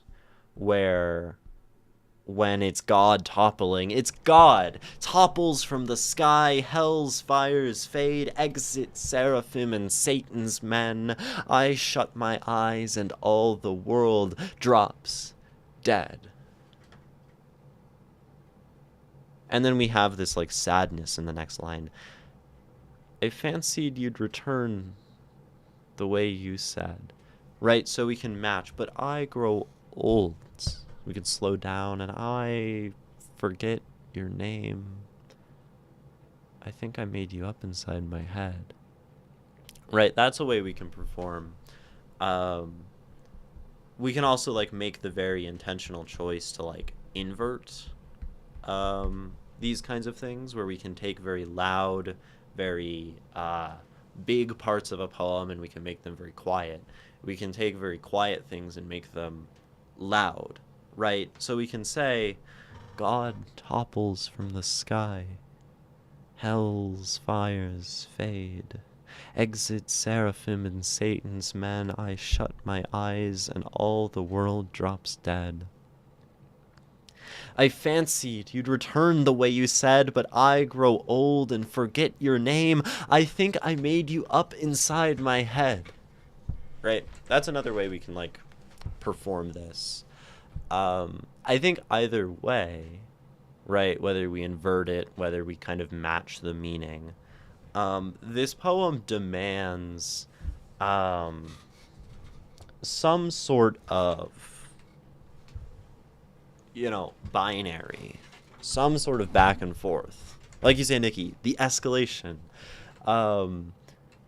Because that's what's happening here. Like, we're being pushed, we're being pulled.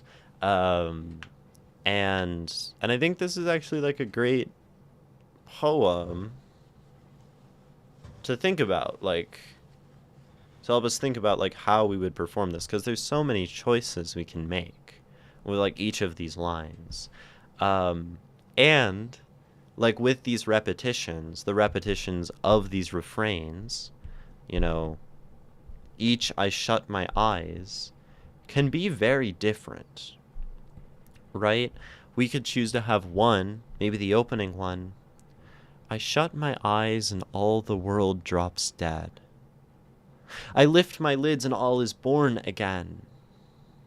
I think I made you up inside my head. So we had this one very quiet. Now we're going to change the next one. The stars go waltzing out in blue and red, and arbitrary blackness gallops in. I shut my eyes. and all the world drops dead. So that one was like push and then pull after that, right? And then we'll keep going. I dreamed that you bewitched me into bed and sung me moonstruck, kissed me quite insane. I think I made you up inside my head. God topples from the sky, hell's fires fade.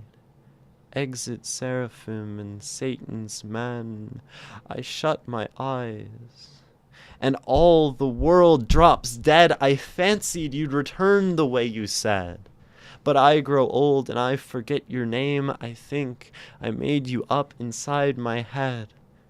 I should have loved a thunderbird instead. At least when spring comes, they roar back again. I shut my eyes, and all the world drops dead. I think I made you up inside my head. Right? So every time, right, every one of those ones, every one of those I shut my eyes was all different. And that's a way we can perform this poem. We can also have I shut my eyes always be the same, and I think I made you up always be the same. And then so we're like bouncing between these things. But all of these are like very conscious choices that we can think about. And there's like reasoning. You know, I think about this like God stanza. I really love this God stanza from the performance perspective.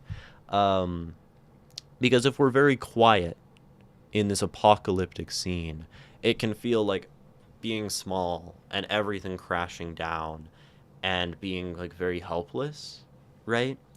God topples from the sky, hell's fires fade, exit seraphim, and Satan's men. I shut my eyes, and all the world drops dead, right? It's like horror, it's like terror.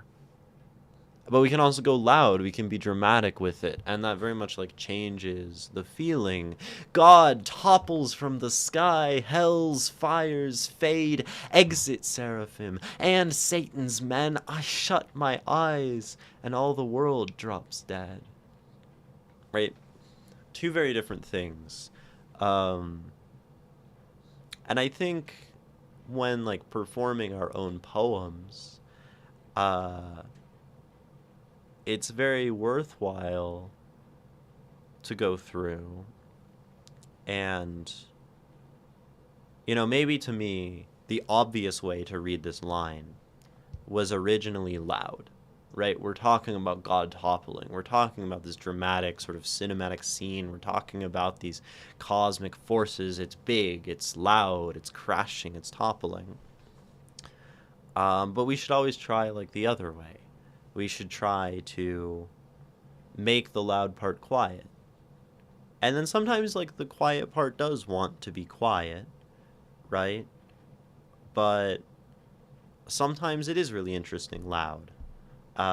Like this one, right? We can do, I fancied you'd return the way you said. But I grow old and I forget your name. Right, so there's the quiet version of that, which is very sad, and it's very like, I miss you, and I'm forgetting your name, da da da da da, right? But when it was loud, it was really interesting too, right?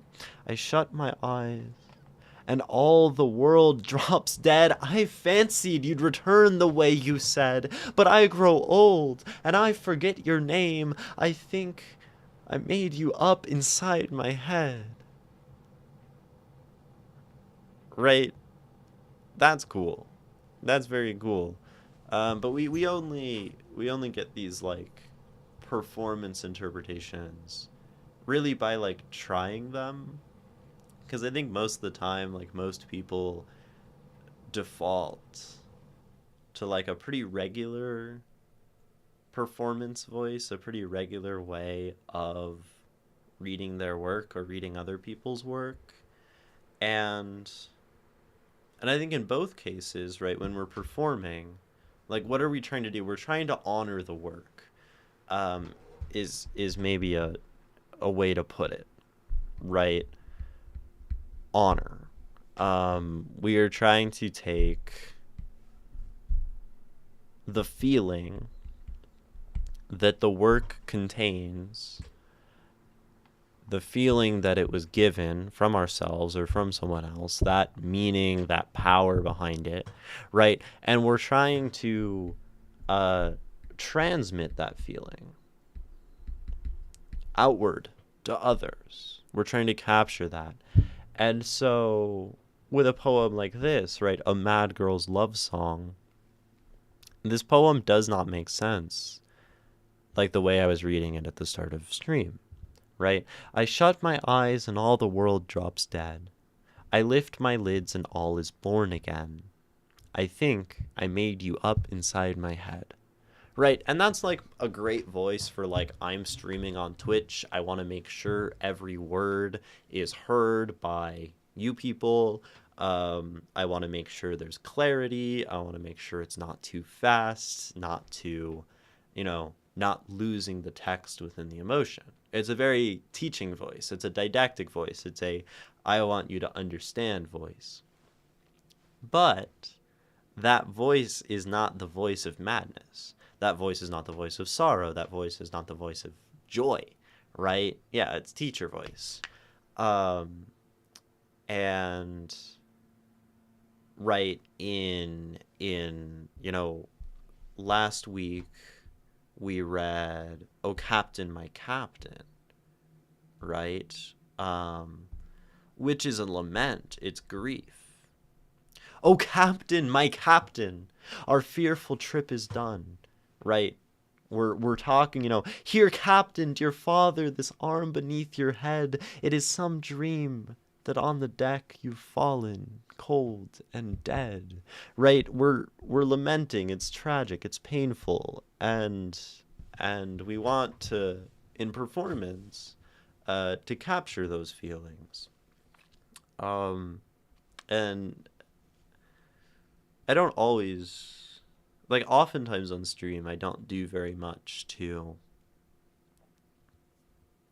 engage with that sort of performance side. That, actual speaking part. We spent a lot of time talking about meaning and devices and these kinds of things. But this is a really, useful way to analyze poetry. Right? It's almost intuitive. Rather than trying to analyze a work based on the words and the text and their meaning and the literary devices or whatever, right? Something you could do is take a poem and read it in a dozen different ways, right? Read this poem as joyful. Read this poem as grief. Read this poem as mad and erratic. Read this poem as, something else, right? And with some of those emotions, read this poem in teacher voice, right? With some of those emotions, the poem will feel better than others, probably, or it'll give new interpretations of the poem. And that's probably a really good way to approach the analysis of something, right?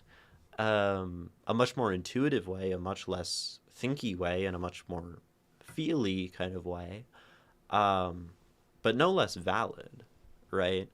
If I took this poem and tried to read it sweetly and with joy,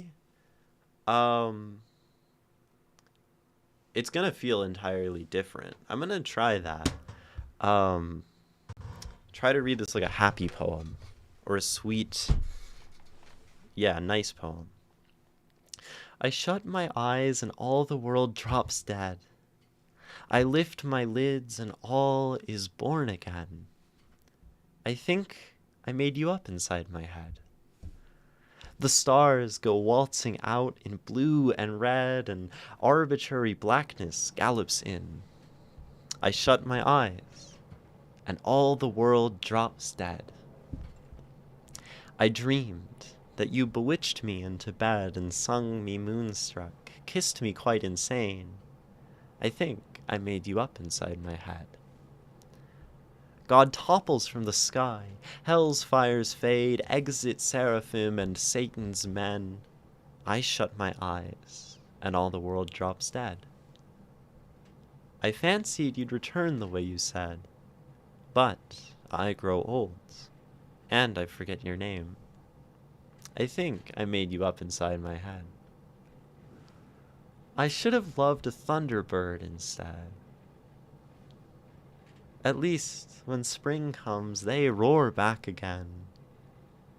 I shut my eyes and all the world drops dead. I think I made you up inside my head. Sounds slightly creepy instead, saying dead with a smile like that. Yeah, it's weird, right? It has this creepiness. It's I think it leans into that, like, it was just a fleeting dream vibe. But it's sort of like a beautiful dream, but it doesn't, it's weird. God topples from the sky. Hell's fires fade. Exit seraphim and Satan's men. I shut my eyes and all, like, it's weird, right? It like breaks the poem in a way. The world drops dead. Big smile. The world drops dead. Like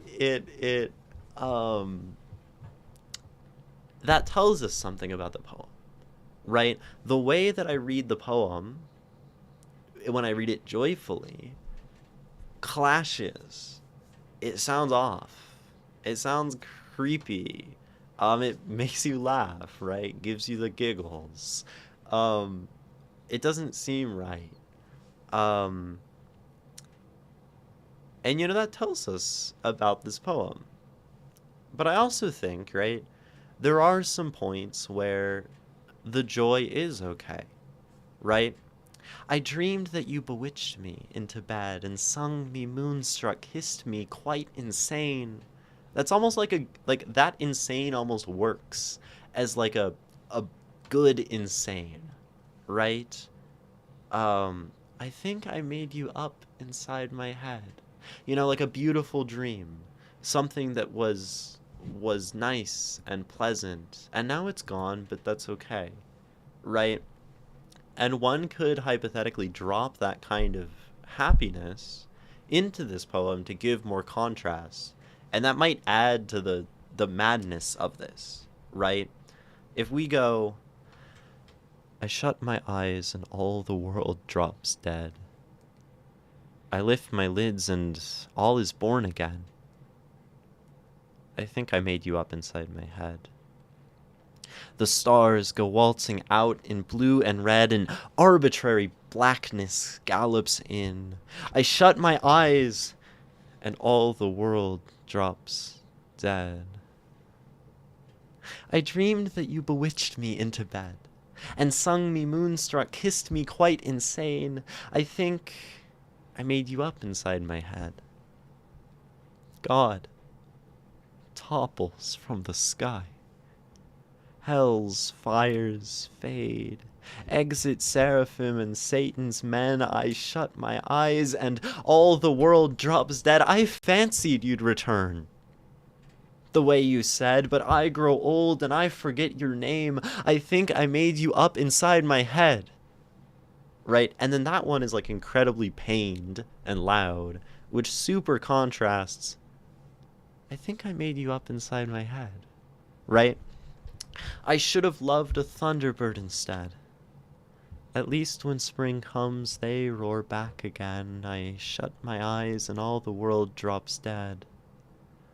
I think I made you up inside my head. Right? To some, that, like, happiness in this line adds a lot to that poem. Right? It feels so bipolar. Each part kind of read at different tones. Yeah, we're erratic, we're mad, we're going between all these feelings. It's not normal, right, to be like this feeling, then that feeling, then that feeling, then that feeling, then that feeling. We'd much rather be a thunderbird that sort of regularly has some feelings, and then they go and they come back. It's giving Alice in Wonderland vibes. Yeah, it has this like eeriness and this beauty and this joy, and then it has this like creepiness, and then it has this drama. Um, definitely, definitely. Um, yeah.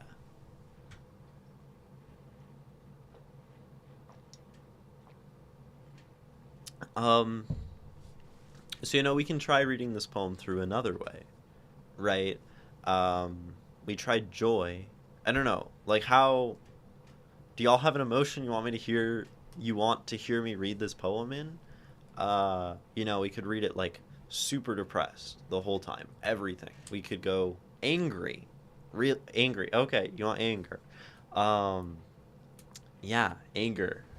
I'm not always good at anger because I don't get angry that much, but um, the way the context of each stanza implies new feelings for each closing lines feels similar to the German term light or still. You're gonna have to break down light or still. But I guess that means, right, the context of something changing the things around it. Um, and yeah, right, I think I made you up inside my head can be entirely different, right, based on these other things. And I think that's a really potent use of the villanelle, right? To take this same line, this I think I made you up inside my head, or this rage against the dying of the light, right? And each time you use it, have it be reframed in a different way. And I think Plath does this well, right? Um, anger, though. Anger. Okay. I shut. How do I be angry? I like. Anger is shouting to me. I guess. Anger. Let me channel some anger. Let me think about like the U.S. government, and the fact that we're doing war in Iran, and that'll make me kind of mad.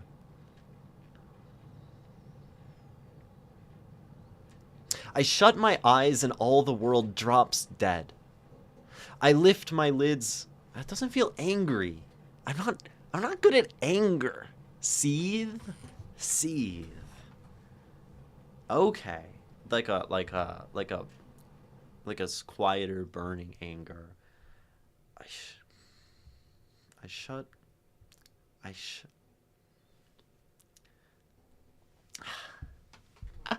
I'm bad at anger. um I shut my eyes and all the world drops dead. I lift my lids and all is born again. That line just feels so not angry. I think I made you up inside my. How do I be angry? Guys, I'm not good at angry. I should practice this. I should practice getting angry. Um, let me try like starting. I fancied you'd return the way you said, but I grow old and I forget your name. I think I made you up inside my head.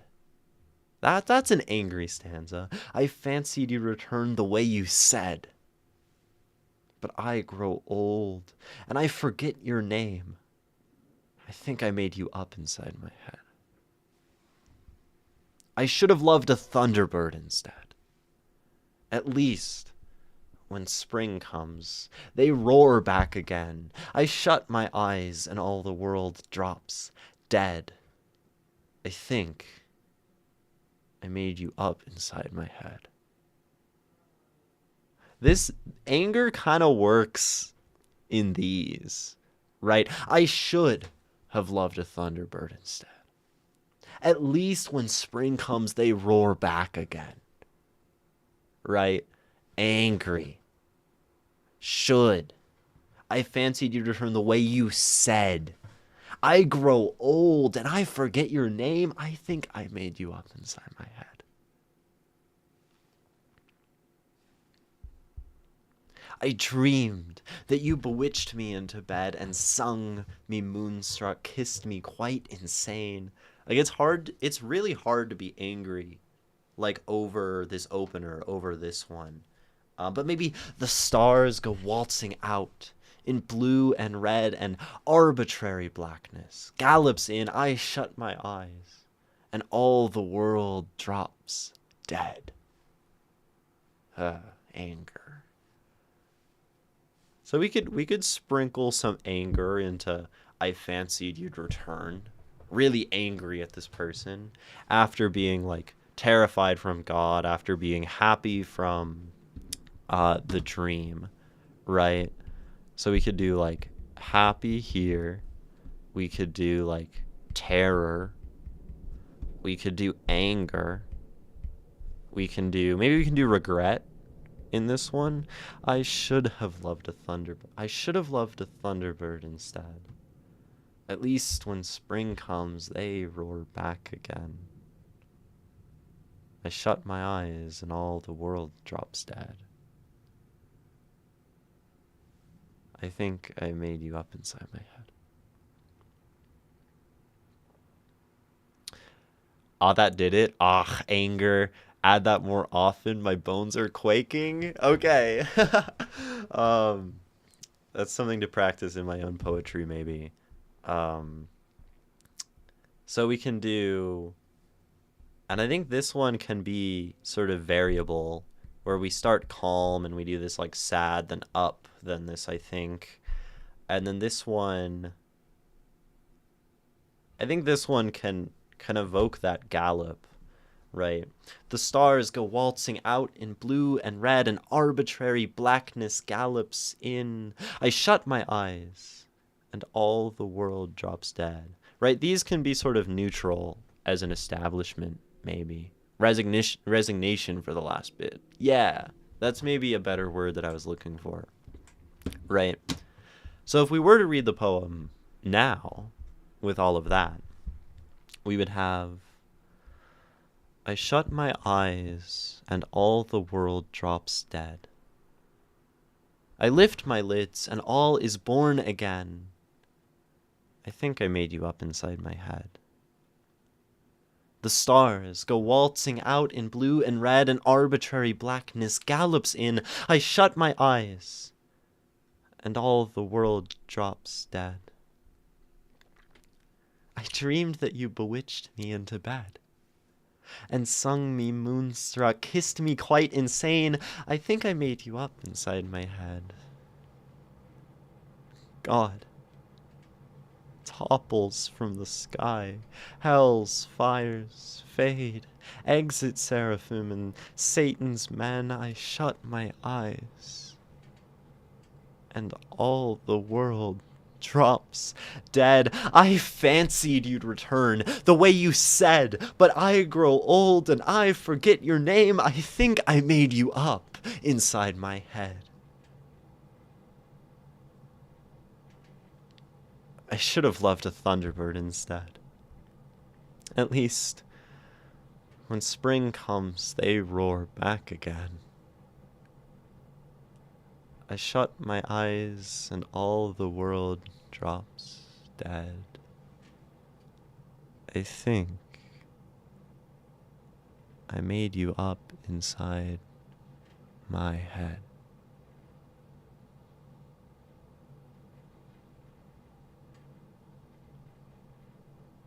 Mad Girl's Love Song.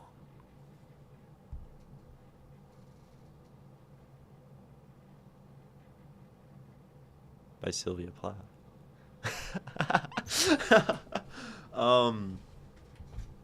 Yeah. Now sing it. Sing it like a love song. I love you like a love song, baby. Who's that? I don't know.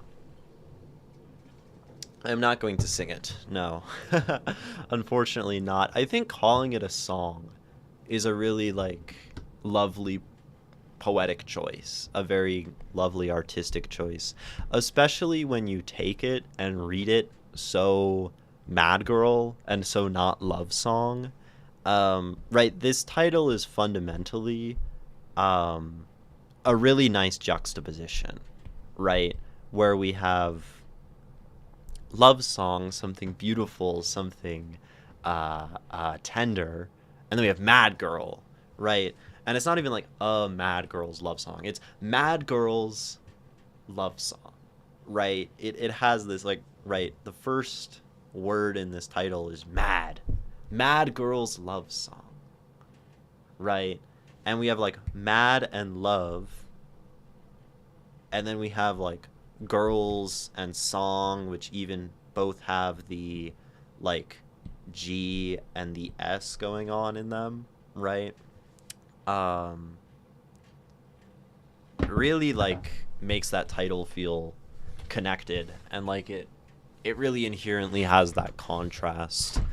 Um, and I think like bringing in that joy, that love in this line, bringing in these different feelings, it works very well. Um, yeah. Um, I don't think it's meant to be sung. Maybe it's meant to be sung. Uh,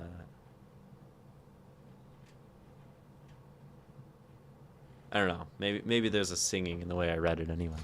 If it was a song, it would be like some punk rock scream kind of thing. Yeah. Um, it could be like full on like screamo. Oh, I shut my eyes kind of stuff. Um, right? Just like going crazy. Um, I think that would be like suitable, like real like hardcore. Um, it could also be like shouty punk. Um, it could totally have a weird bridge that goes into like a dreamy, happy, I dreamed, right? Singing, right? Going between like screaming and singing. There's a cool band that I like called Rolo Tomasi. Um, Rolo Tomasi. They're a post-hardcore band, um, female fronted, and she does all of like the crazy hardcore like scream like stuff, right? And then she also has this beautiful singing voice that she switches to like within the songs, right? Um, and it sort of has that vibe of like beautiful and tender, and then like mad girl, right? Um, I would want Rolo Tomasi to sing this if I had to choose. Um, I was thinking something like Lady Gaga's character in A Star Is Born. I have not seen it. Um, so literally it means, oh, we're back to the German thing. Yes. So literally it means leading man's phrase is a repeated word or phrase whose different implications and meanings shine new light on subjects. So in this case, the repeated sentences are quite one-dimensional. Yeah, right. It's just like I think I made you up inside my head. Sorry, I typed slow. No, it's okay. The stream is non-linear. Um, so in that case, the repeated sentences are quite one-dimensional, but each context can imply the subject's dwindling sanity or reminiscence or despair. Right, and when we go, I think I made you up inside my head, and I think I made you up inside my head. And we go, I think I made you up inside my head, right? And that is informed by the context around it, right? It's creating new implications. It's like broadening it. And German just has a word for that. That's really cool. Banger Leifwort still. Leifwort still. So that's leading man's phrase. Interesting. I'm gonna look into this. Because that's a really useful like notion. Yeah. That's really awesome. And so it's like that sort of like theme and variations kind of idea where we take one thing and when we repeat it over and over again in different contexts, it gives it new light, it gives it new life. That's really cool. Um, da, da, da, da, da, da. The repeated phrase in this is because of the poetic form, but that's really cool. Yeah, I mean, like, because of the poetic form, sure. Um, but it also functions, right? Um, it can be because she was trying to write a villanelle, sure. But it can also be demonstrating that sort of technique of life worth still, where the repeating thing does serve to function differently in different contexts. And I think that's probably like the best way to write a villanelle. Maybe not the best, but one way to write a villanelle is, since we have these different refrains over and over again, right? Um, we we have this choice. We can make them different every time. We can make them feel different every time and have a very life worth still villanelle, or we can keep them the same, right? And what is the function of keeping something the same every time? Does that add intensity? Does it make it drag and feel slower and mired down, right? We can very intentionally use this form and bend this form for different purposes, depending on like the words we put in it. And that's really cool. um Literal translation of leading word style. Ah. The repetition of and all. Yes. She also does use and an awful lot, still outside of the repeated phrase. She does. Yeah, and has this way, and. It pushes us forward, right? It keeps us going in different directions. Um, and yeah, I shut my eyes and all the world drops dead. I shut my eyes and all the world drops dead. I shut my eyes and all the world drops dead. Right? Especially because the refrain is about how when all the world drops dead, yet there are all these things still around just before the eyes are closed. Yeah, yeah. Apparently, two separate German writers invented it convergently. That's cool. I mean, coined it maybe, not invented it. I'd imagine we've been doing this sort of thing in art for many many years. Also, hello, the hidden Scotty. Welcome. Um, just because it's a nail doesn't mean that you have to use the same kind of hammer. True. um,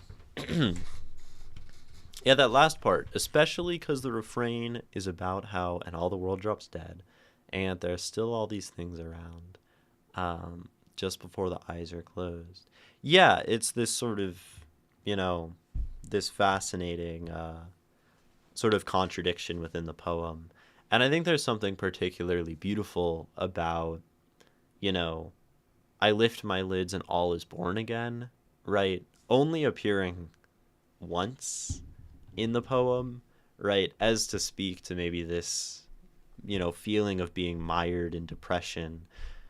We shut the eyes, we lift the lids, and then we shut them, we shut them, we shut them, right? One way to read this poem, very different from how I've been reading it, could be an intensification, right? Squeezing the eyes tighter shut, trying to get these thoughts out, trying to have the world really drop dead and escape it, is a great, is maybe another way to read the direction of this poem. And the lids is such a word choice because lids are to boxes. Yeah, right. I lift my lids. I lift the lid. We could almost think of, we have some mythological implications in this poem with the god and Satan, with the thunderbird. We could almost think of this as a very subtle Pandora's box, right? Where we want to close it, have everything be gone, have everything be still and quiet. But when we lift the lids, all is born, all emerges, all the suffering, all of the life that, Sylvia Plath had to contend with in hers. Um, these are that's certainly an interpretation we could take with that box, right? And I think a reasonable one. Yeah. And I don't know if we could force that further, if there are any bewitchings into bed in folklore and any arbitrary blacknesses galloping, this sort of. I mean, we could force that interpretively, um, as to evoke a sort of grim reaper, as to evoke other things in fairy tale. Um, I'm not sure that's exactly what's happening, but we could think of it that way. Um, yeah, yeah. These are all things about this poem. These are all thoughts.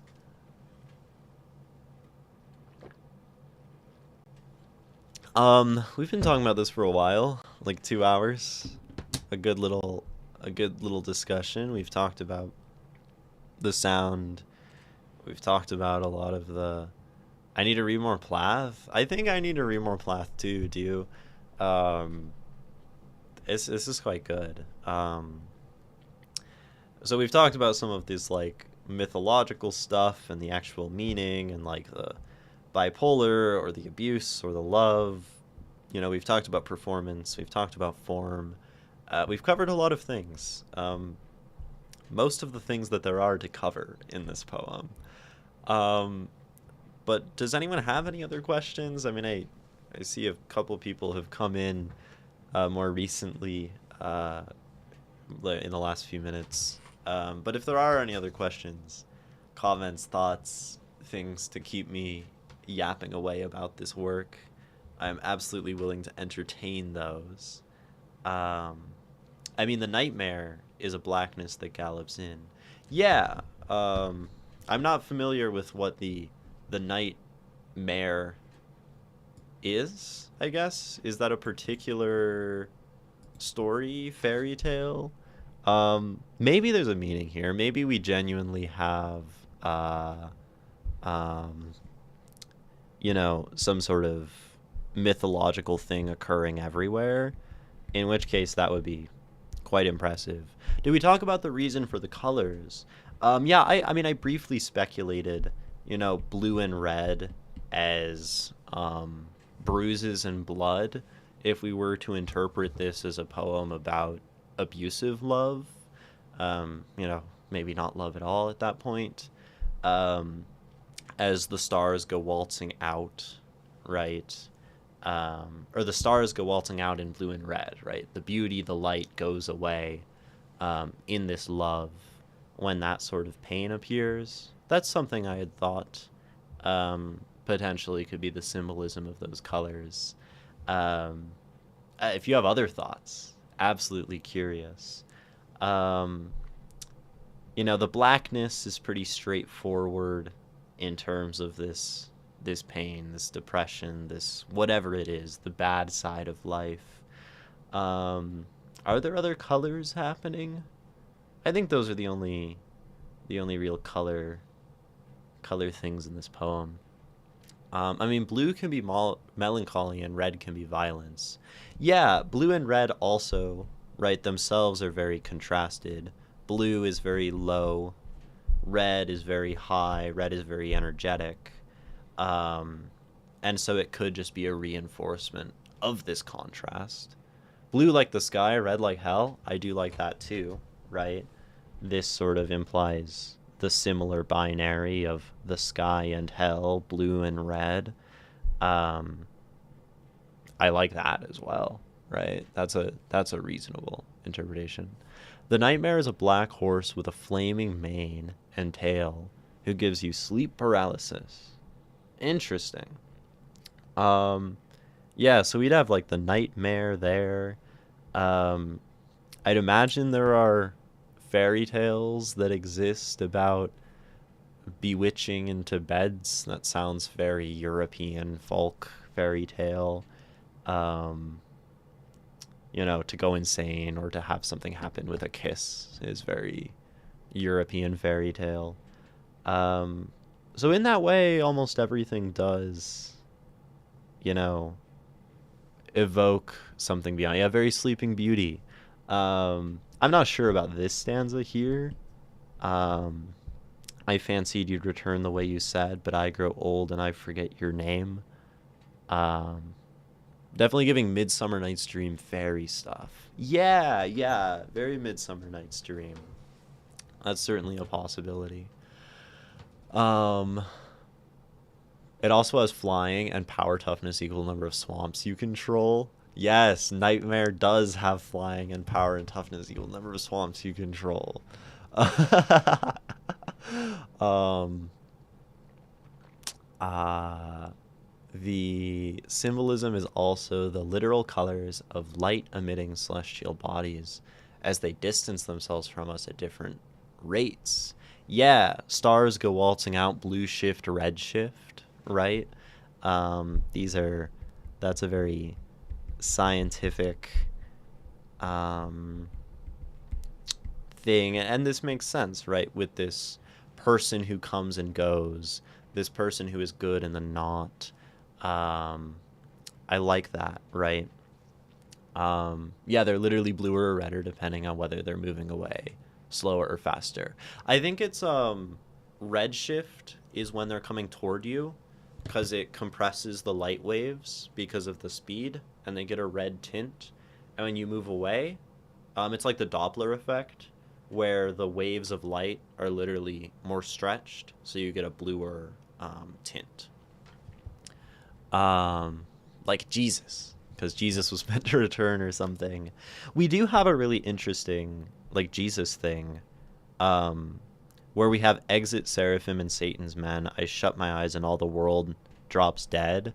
Immediately followed by, I fancied you'd return the way you said.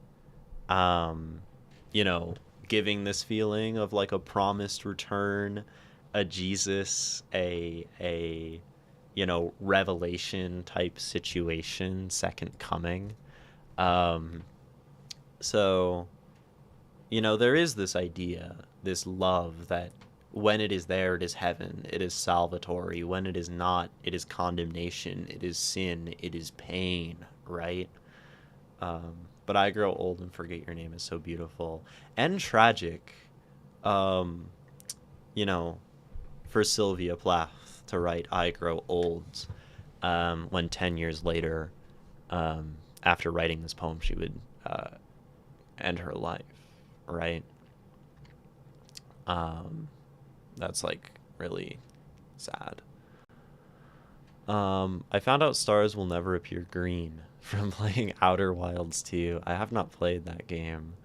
Um, and as they vanish, the blackness yet remains. Yeah, as all the stars get distant, right? There is just blackness. There is just emptiness. There is just void. Um, the sort of suffering of depression. Um, blue and red. Even that can evoke that mania, depression, bipolar, that this poem has an undercurrent of. Red, energetic, motion coming toward you. Blue, slow, fading, receding, depression. This poem does a lot. There are, and like the way that these stanzas even like go into each other, right? The blackness galloping, kind of going directly into dreaming. Kissed me quite insane, God toppling, even if we think of Jesus Judas. And then this going into fancied your return, right, is really quite impressive. And then this idea of leaving and never coming back, right? Going into the Thunderbird and its cyclical return. This poem flows incredibly, right? Born Again kind of hints at our later Jesus thing. Like there are very few wasted words. Um, you know, even being so like simple, right? Being so um, readable, right? Sometimes I think some poems where like the poet is trying to maximize every single word uh, really uh,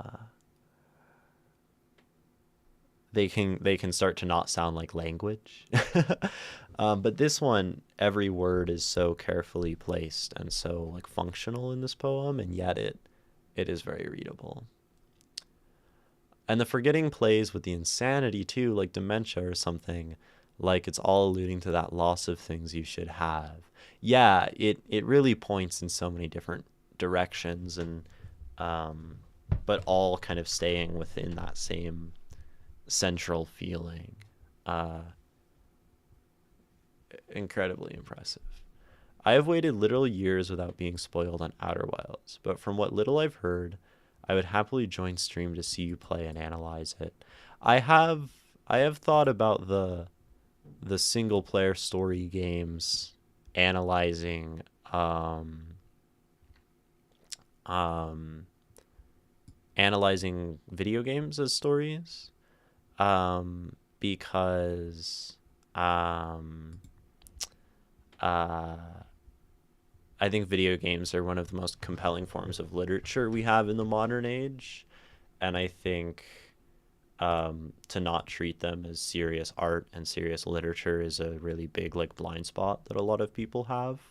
I think it would fit very well with this channel being on Twitch, right? Um, and I mean, I myself, if I ever have the opportunity to like make a video game or collaborate with someone on a game, um, it's an opportunity I would just gobble up because like I would play Outer Wilds, I would play, Slay the Princess on stream. I tried to play Omori a while ago and then it like kind of broke on my computer. Um, that could be a right. I said I'm looking to add another stream. I'm playing Disco Elysium right now on my own time, right? That's a piece of literature. Um, they're green stars, we just can't see it because the amount of red and blue they emit makes them appear white. Huh, cool.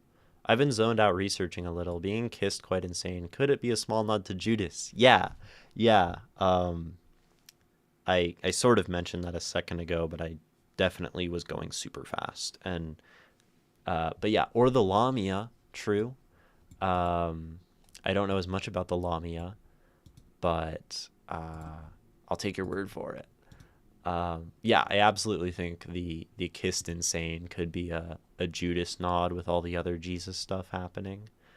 Um, the Lamia snake monster.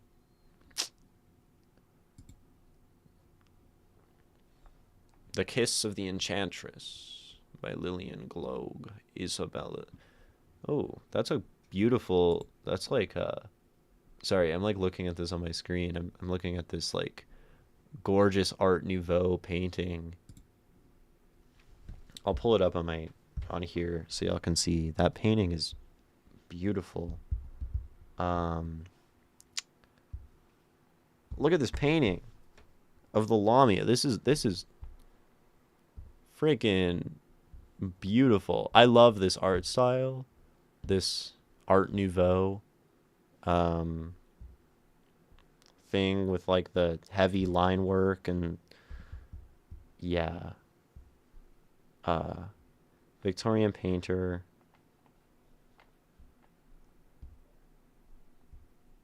Sorry, getting distracted.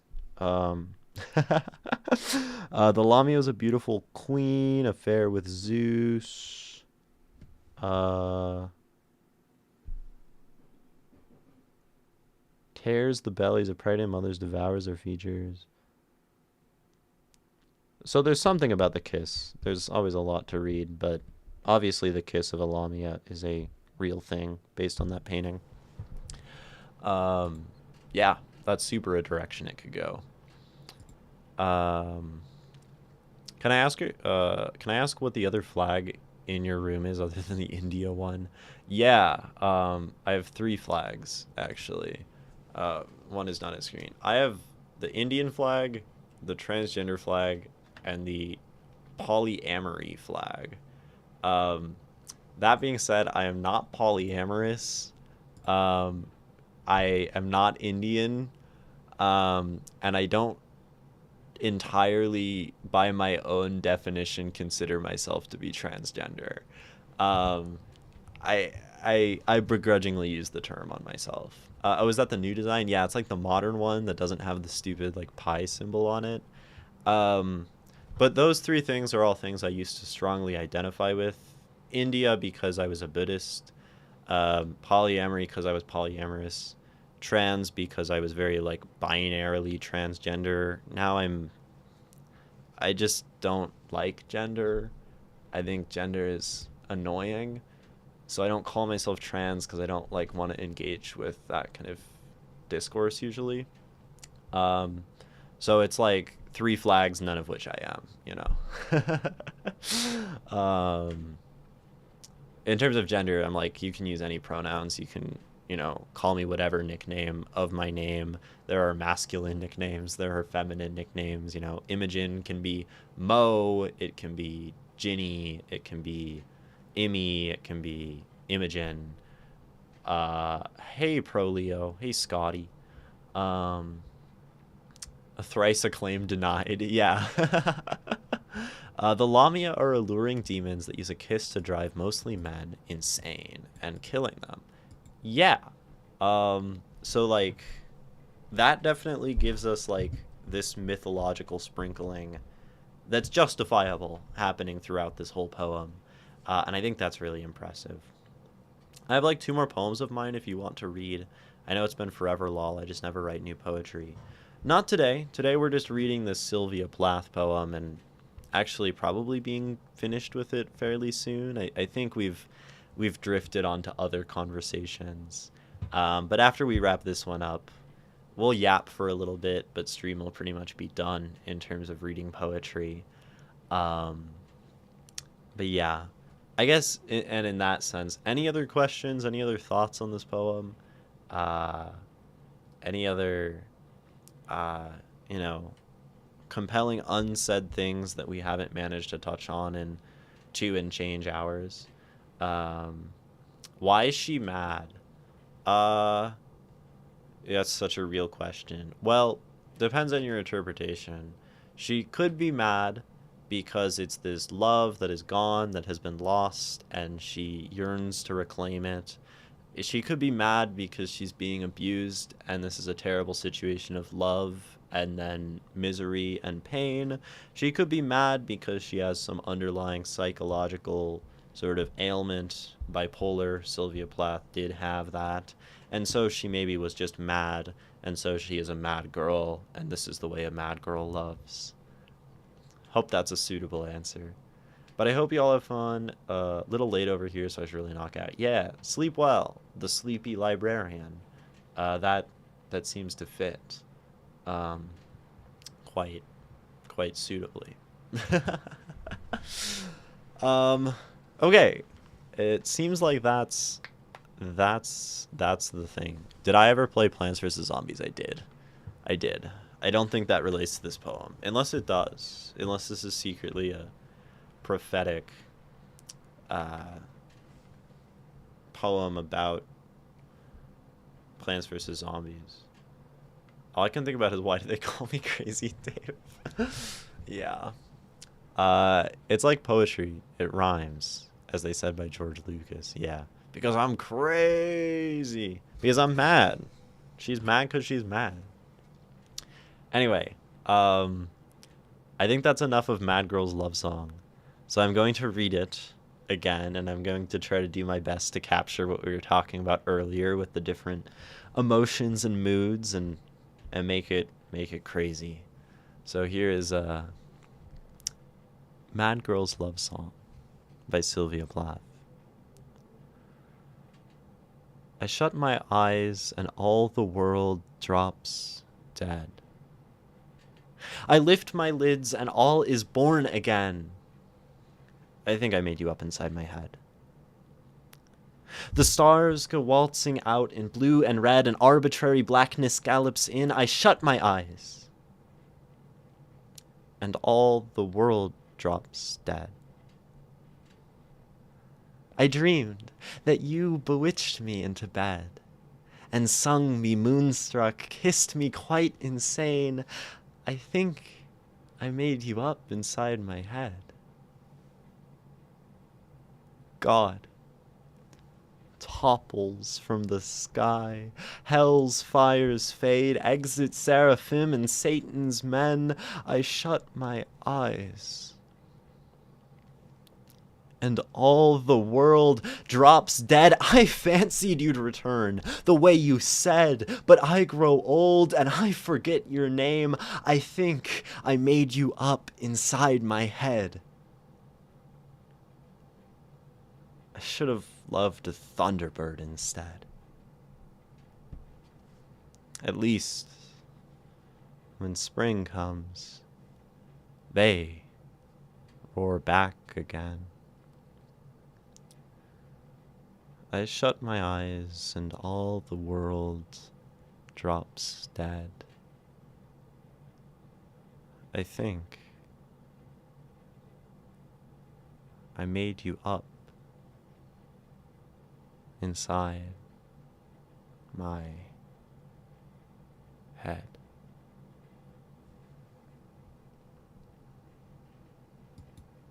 Mad Girl's Love Song by Sylvia Plath. Clap, clap, clap. Claps for Sylvia. It was very fun when we went through... Oh, yes, I do need to hydrate. Man.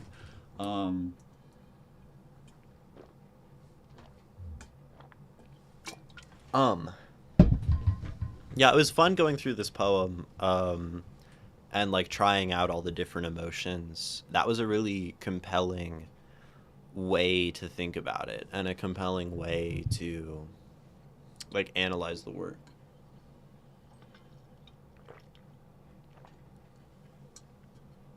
Poetry reading is thirsty work, I tell you what. Yeah, it is. And, like, yesterday, I was, like, hanging out with my friend in a park, and we were, like, basically, like, just making noises and, like, making weird sounds with our throats and singing and being sort of weird. And then yesterday I was practicing saxophone a lot and was, like growling and, like, making, like, really aggressive saxophone sounds.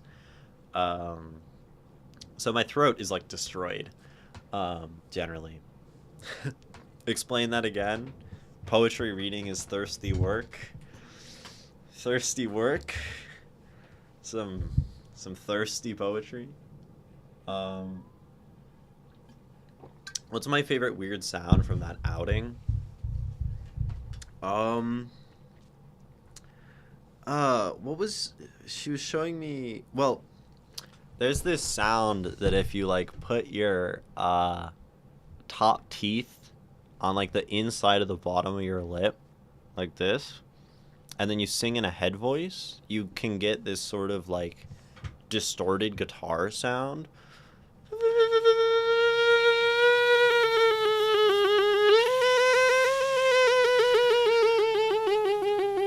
And then if you tap your Adam's apple, it, like, makes it, like, you know, go, like, on and off, right? So you get the guitar sound. And you can make it kind of sound like an EDM drop, like a build-up.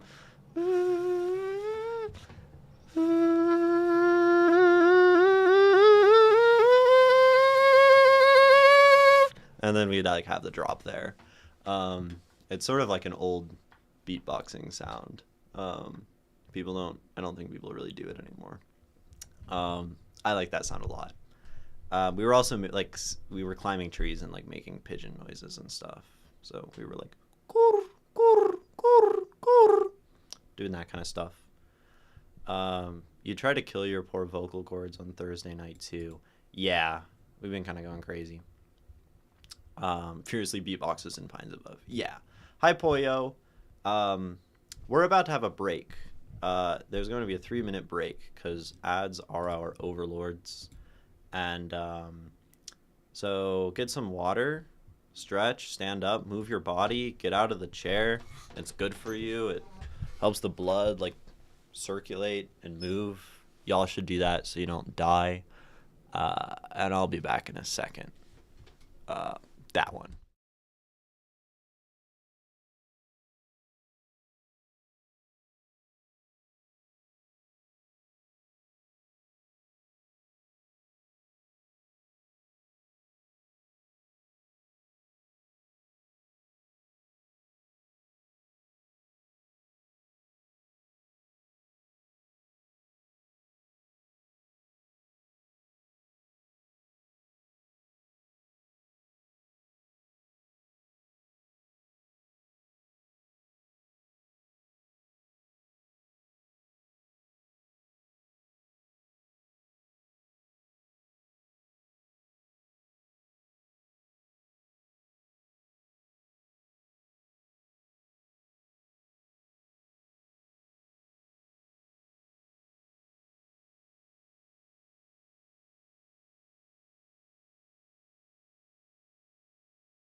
Hello.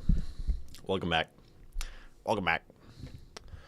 Poyo, I'll answer your question in a second. Be patient.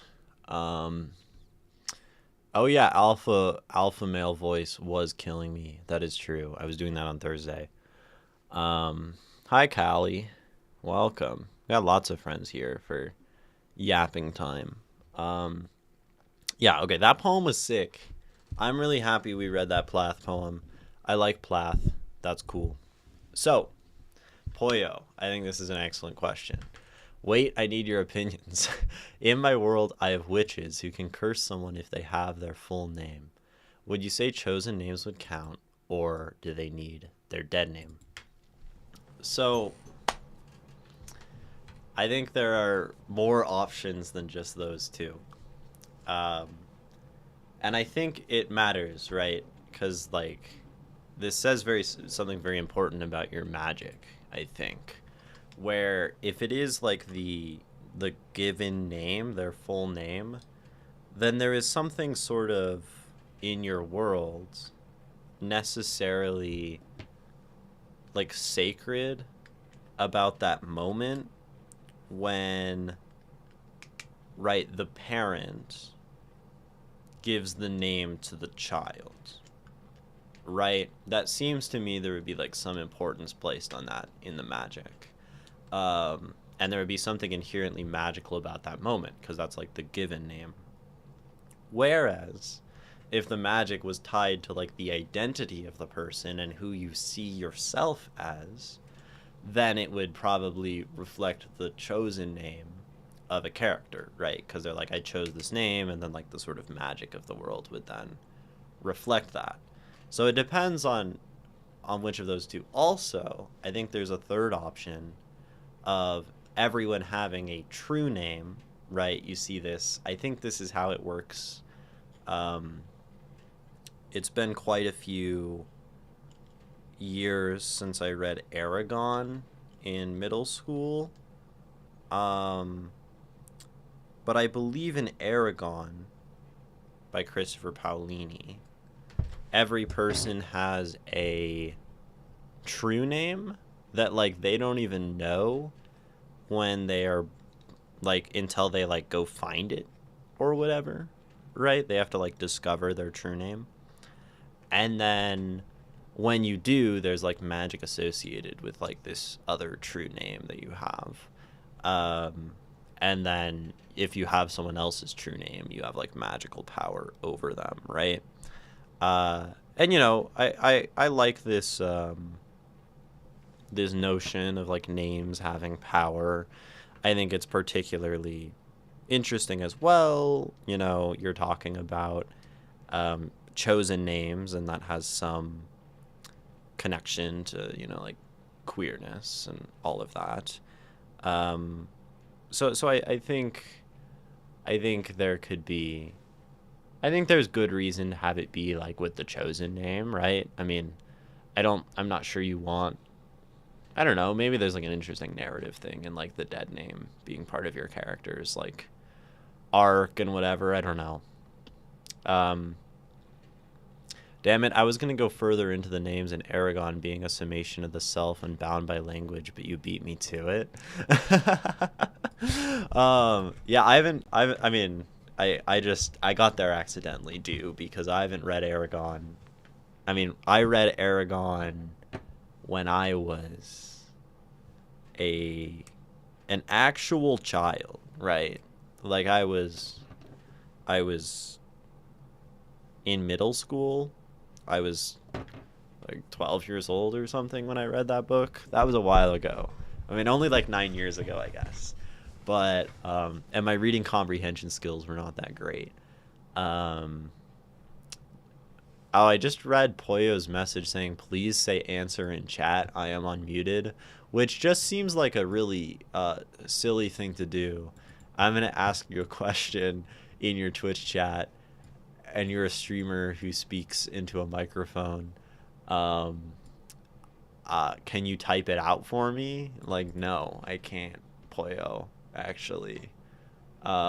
So if he comes back and wants to know, then I guess they'll just have to defer to the VOD, because, you know, that's how it be.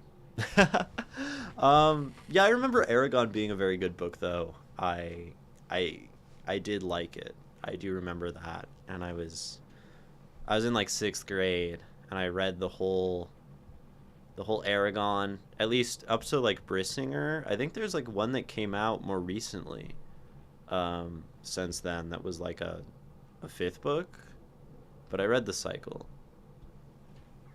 Anyway, yeah, that's my answer. I read that in elementary school with my mom and reread the series every 3 years or so until 2023, when I donated the series to my public library. That's awesome. That's really cool. It seems like, I think it probably would hold up if I read it again. And I don't read that much fantasy, so, but it would be like nice. I think it would be enjoyable. And And I think it's really special, right, that you read that with your mom, right? So every time you reread that, you probably got that memory of doing so with your mom as a kid. Um, that seems really special. My work in progress is trying to murder me. What's your work in progress? I have to calculate the ages for like 12 characters, 55 years ago, 30 years ago, 12 years ago, and 8 years ago for flashback plotline. And it's making me want to claw my eyes out. Dude, I feel that. Like sometimes you just want to write, right? And and then it's like, wait, how old was this person? Like how did these things all interact? I highly recommend like timelines, like and there are some like applications where you can like make timelines. There's also you can do this by hand or have a text timeline where you go year by year, and just saying the different events and how old people would have been and that kind of thing. Uh, can be really useful to make sure everything like stays in the correct order and lines up functionally, right? Uh, highly recommend doing that because then you're not sort of like doing it all in your head. Um, the timeline is an excellent world building tool. I stand by that. I've been working on a D&D character for a game that I'm joining soon, and or I guess the game is starting soon, and uh uh um yeah, I have like a timeline for my whole character for her life, and it goes through from like the time she was born until present day in campaign. So I have like her history, and I know when things happen, and I can make sure it all lines up functionally. Timelines are incredibly powerful. I love them to death. Not so useful for poetry, but useful for narratives. Um, the fact that Paolini published that book when he was 16 years old, first of all, that's crazy. And I don't think it was until Brissinger, years later, that he realized that one's name can change. I think that's really endearing and simultaneously so powerful. Yeah, it's cool to see, right, how an artist grows in their own conception of things and how that maybe also affects their stories and their art and the way they approach all of that. That is cool. Yeah. Um, because it's also a bunch of characters who I made so old already. There's like 7 elderly characters, 12 middle-aged guys, and a bunch of 20-year old. There's so many places I can mess up. Yeah, so I would say put it on a timeline, put it down somewhere, so you have this like you can lock in the temporality of things. Cause I mean, I guess if it's confusing for you, right, and you're struggling with it, um, it's gonna be confusing for your reader probably. So you want to make sure you have a firm grasp of how things line up and how these dates connect to each other. Because the clearer you understand it, the clearer you're going to be able to communicate, like, why this is important, that all this age stuff, and then it's going to be just a better time for your reader, right? And that's paramount, right? Your reader being able to understand your work. I think we, at least like in terms of prose, that's something people usually desire, right? To have their work be intelligible. I'm gonna open my. I want the sun. We're no longer. Natural light. What a thing. I'm glowing. That's very bright. Little less. Little less. Yeah. There's that moment in Inheritance where he sits on the ruined parapet and watches the dawn. I am not who I once was. Cool. Man, I mean, it's been so long since I read that book. I remember there was some. I think I remember the plot of like the first Aragon, like the first book, better than anything else. Um, where maybe I read it twice is why. Um, but like he's from the village, he goes up in the mountains, he finds the dragon egg. The egg hatches. He's like, "Oh, what? I have a dragon now." He has the guy in his town who is just like this old guy who like makes him a saddle for his dragon or whatever. And then like there's the big scary city where the evil overlord lives or whatever, and then some stuff happens. I don't know. Um, and then I remember somewhere in the third or fourth book, some dragon battle scene that was cool. I think there's a whole thing with elves. Maybe. Um, there's some girl who's a dragon rider who he meets at some point. Um, maybe she's the one with the green dragon. I don't know. It's very vague for me. Uh, but gotta hand it to Paulini's Galbatorix is possibly the most evil fantasy name I've ever heard. Yeah, Galbatorix is very like I am an evil guy and you need to know that I am evil and bad and I'm trying to like take over the world and do like evil and bad things. So please know. I ended up closing the curtains. I actually that was too bright. I wanted the light, but the light was too much. We're back to this. Yeah. I want to write a horror book that's a spy thriller next, and it's the most insane concept work I've ever done. I'm on some Tarkovsky shit with that right now. I've watched one Tarkovsky film, um, The Mirror, I think is what it was called. Um, about the boy and his mom and memory, things burning, lots of water, very wet movie. Um, yeah, very thirsty film. Uh, not not that way. Just very wet. Um, he always makes his movies wet. Yeah, okay, cool. Yeah, it's the only one of his I've seen. So, um, that's all I know of him. They wade around in water. Yeah, there's a lot of rain in that film, and like a building collapsing, being flooded, or something. I don't know.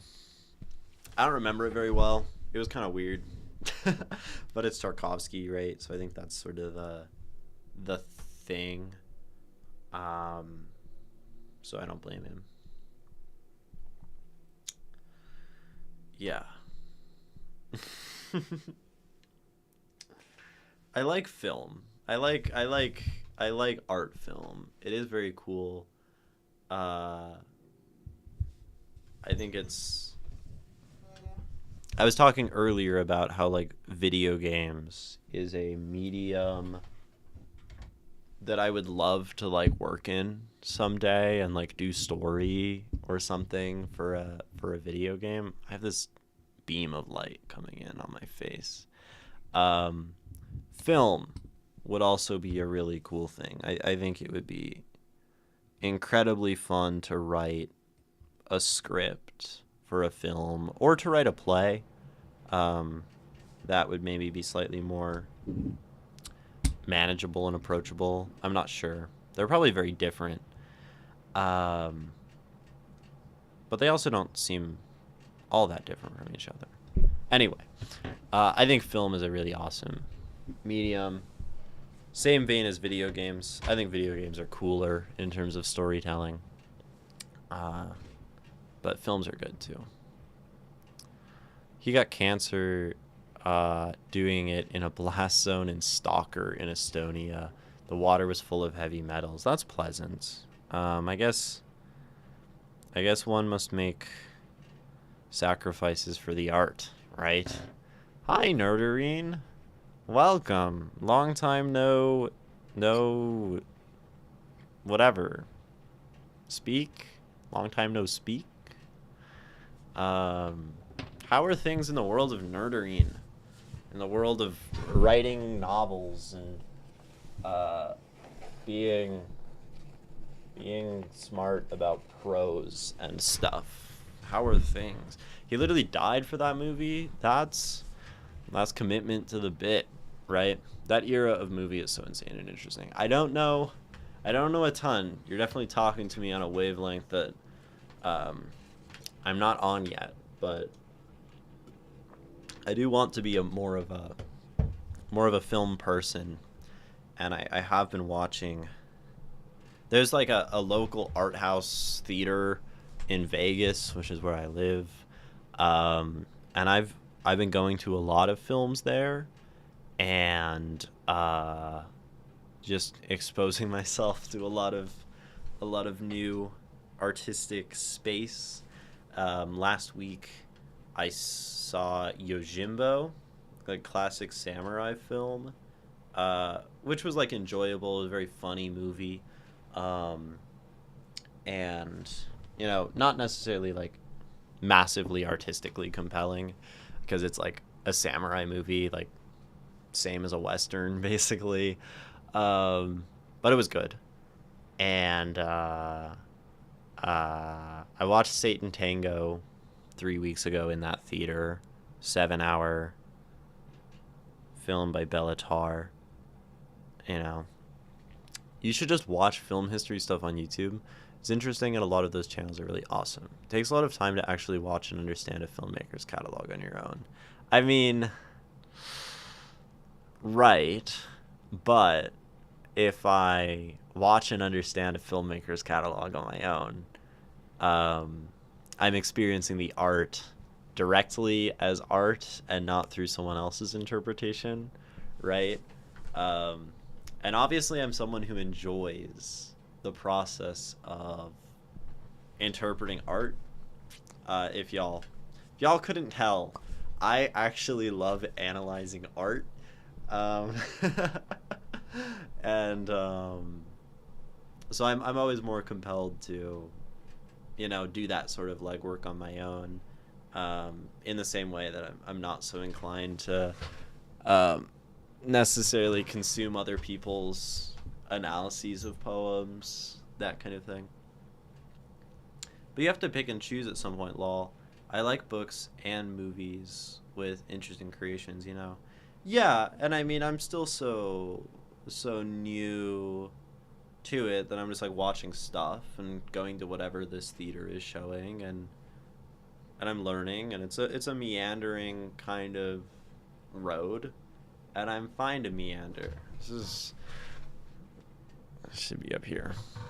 Yeah, I'm fine to meander, So I want to find out what's really special before I look for a movie or something.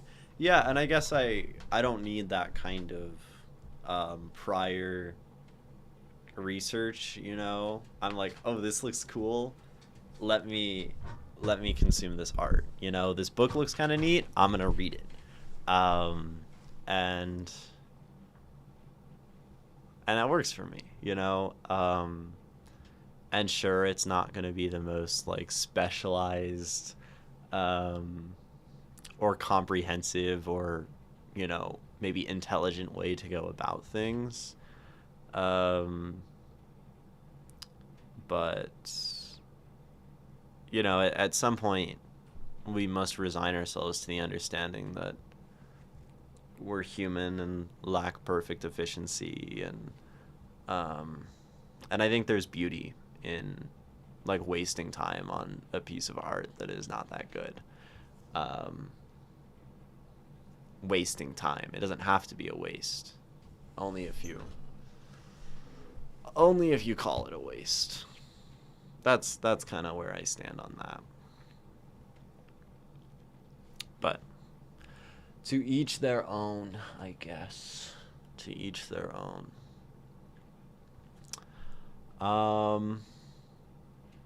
And I think that's all for stream today.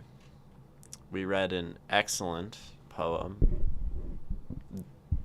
Mad Girls Love Song by Plath.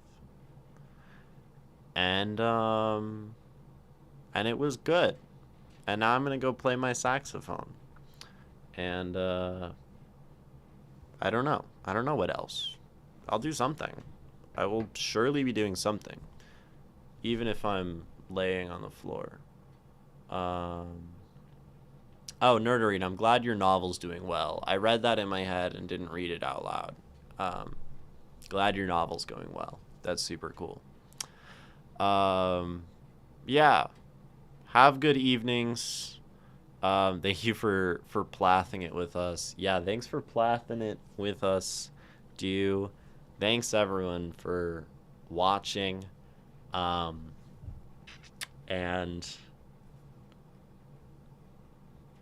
until next time, keep making art that you love.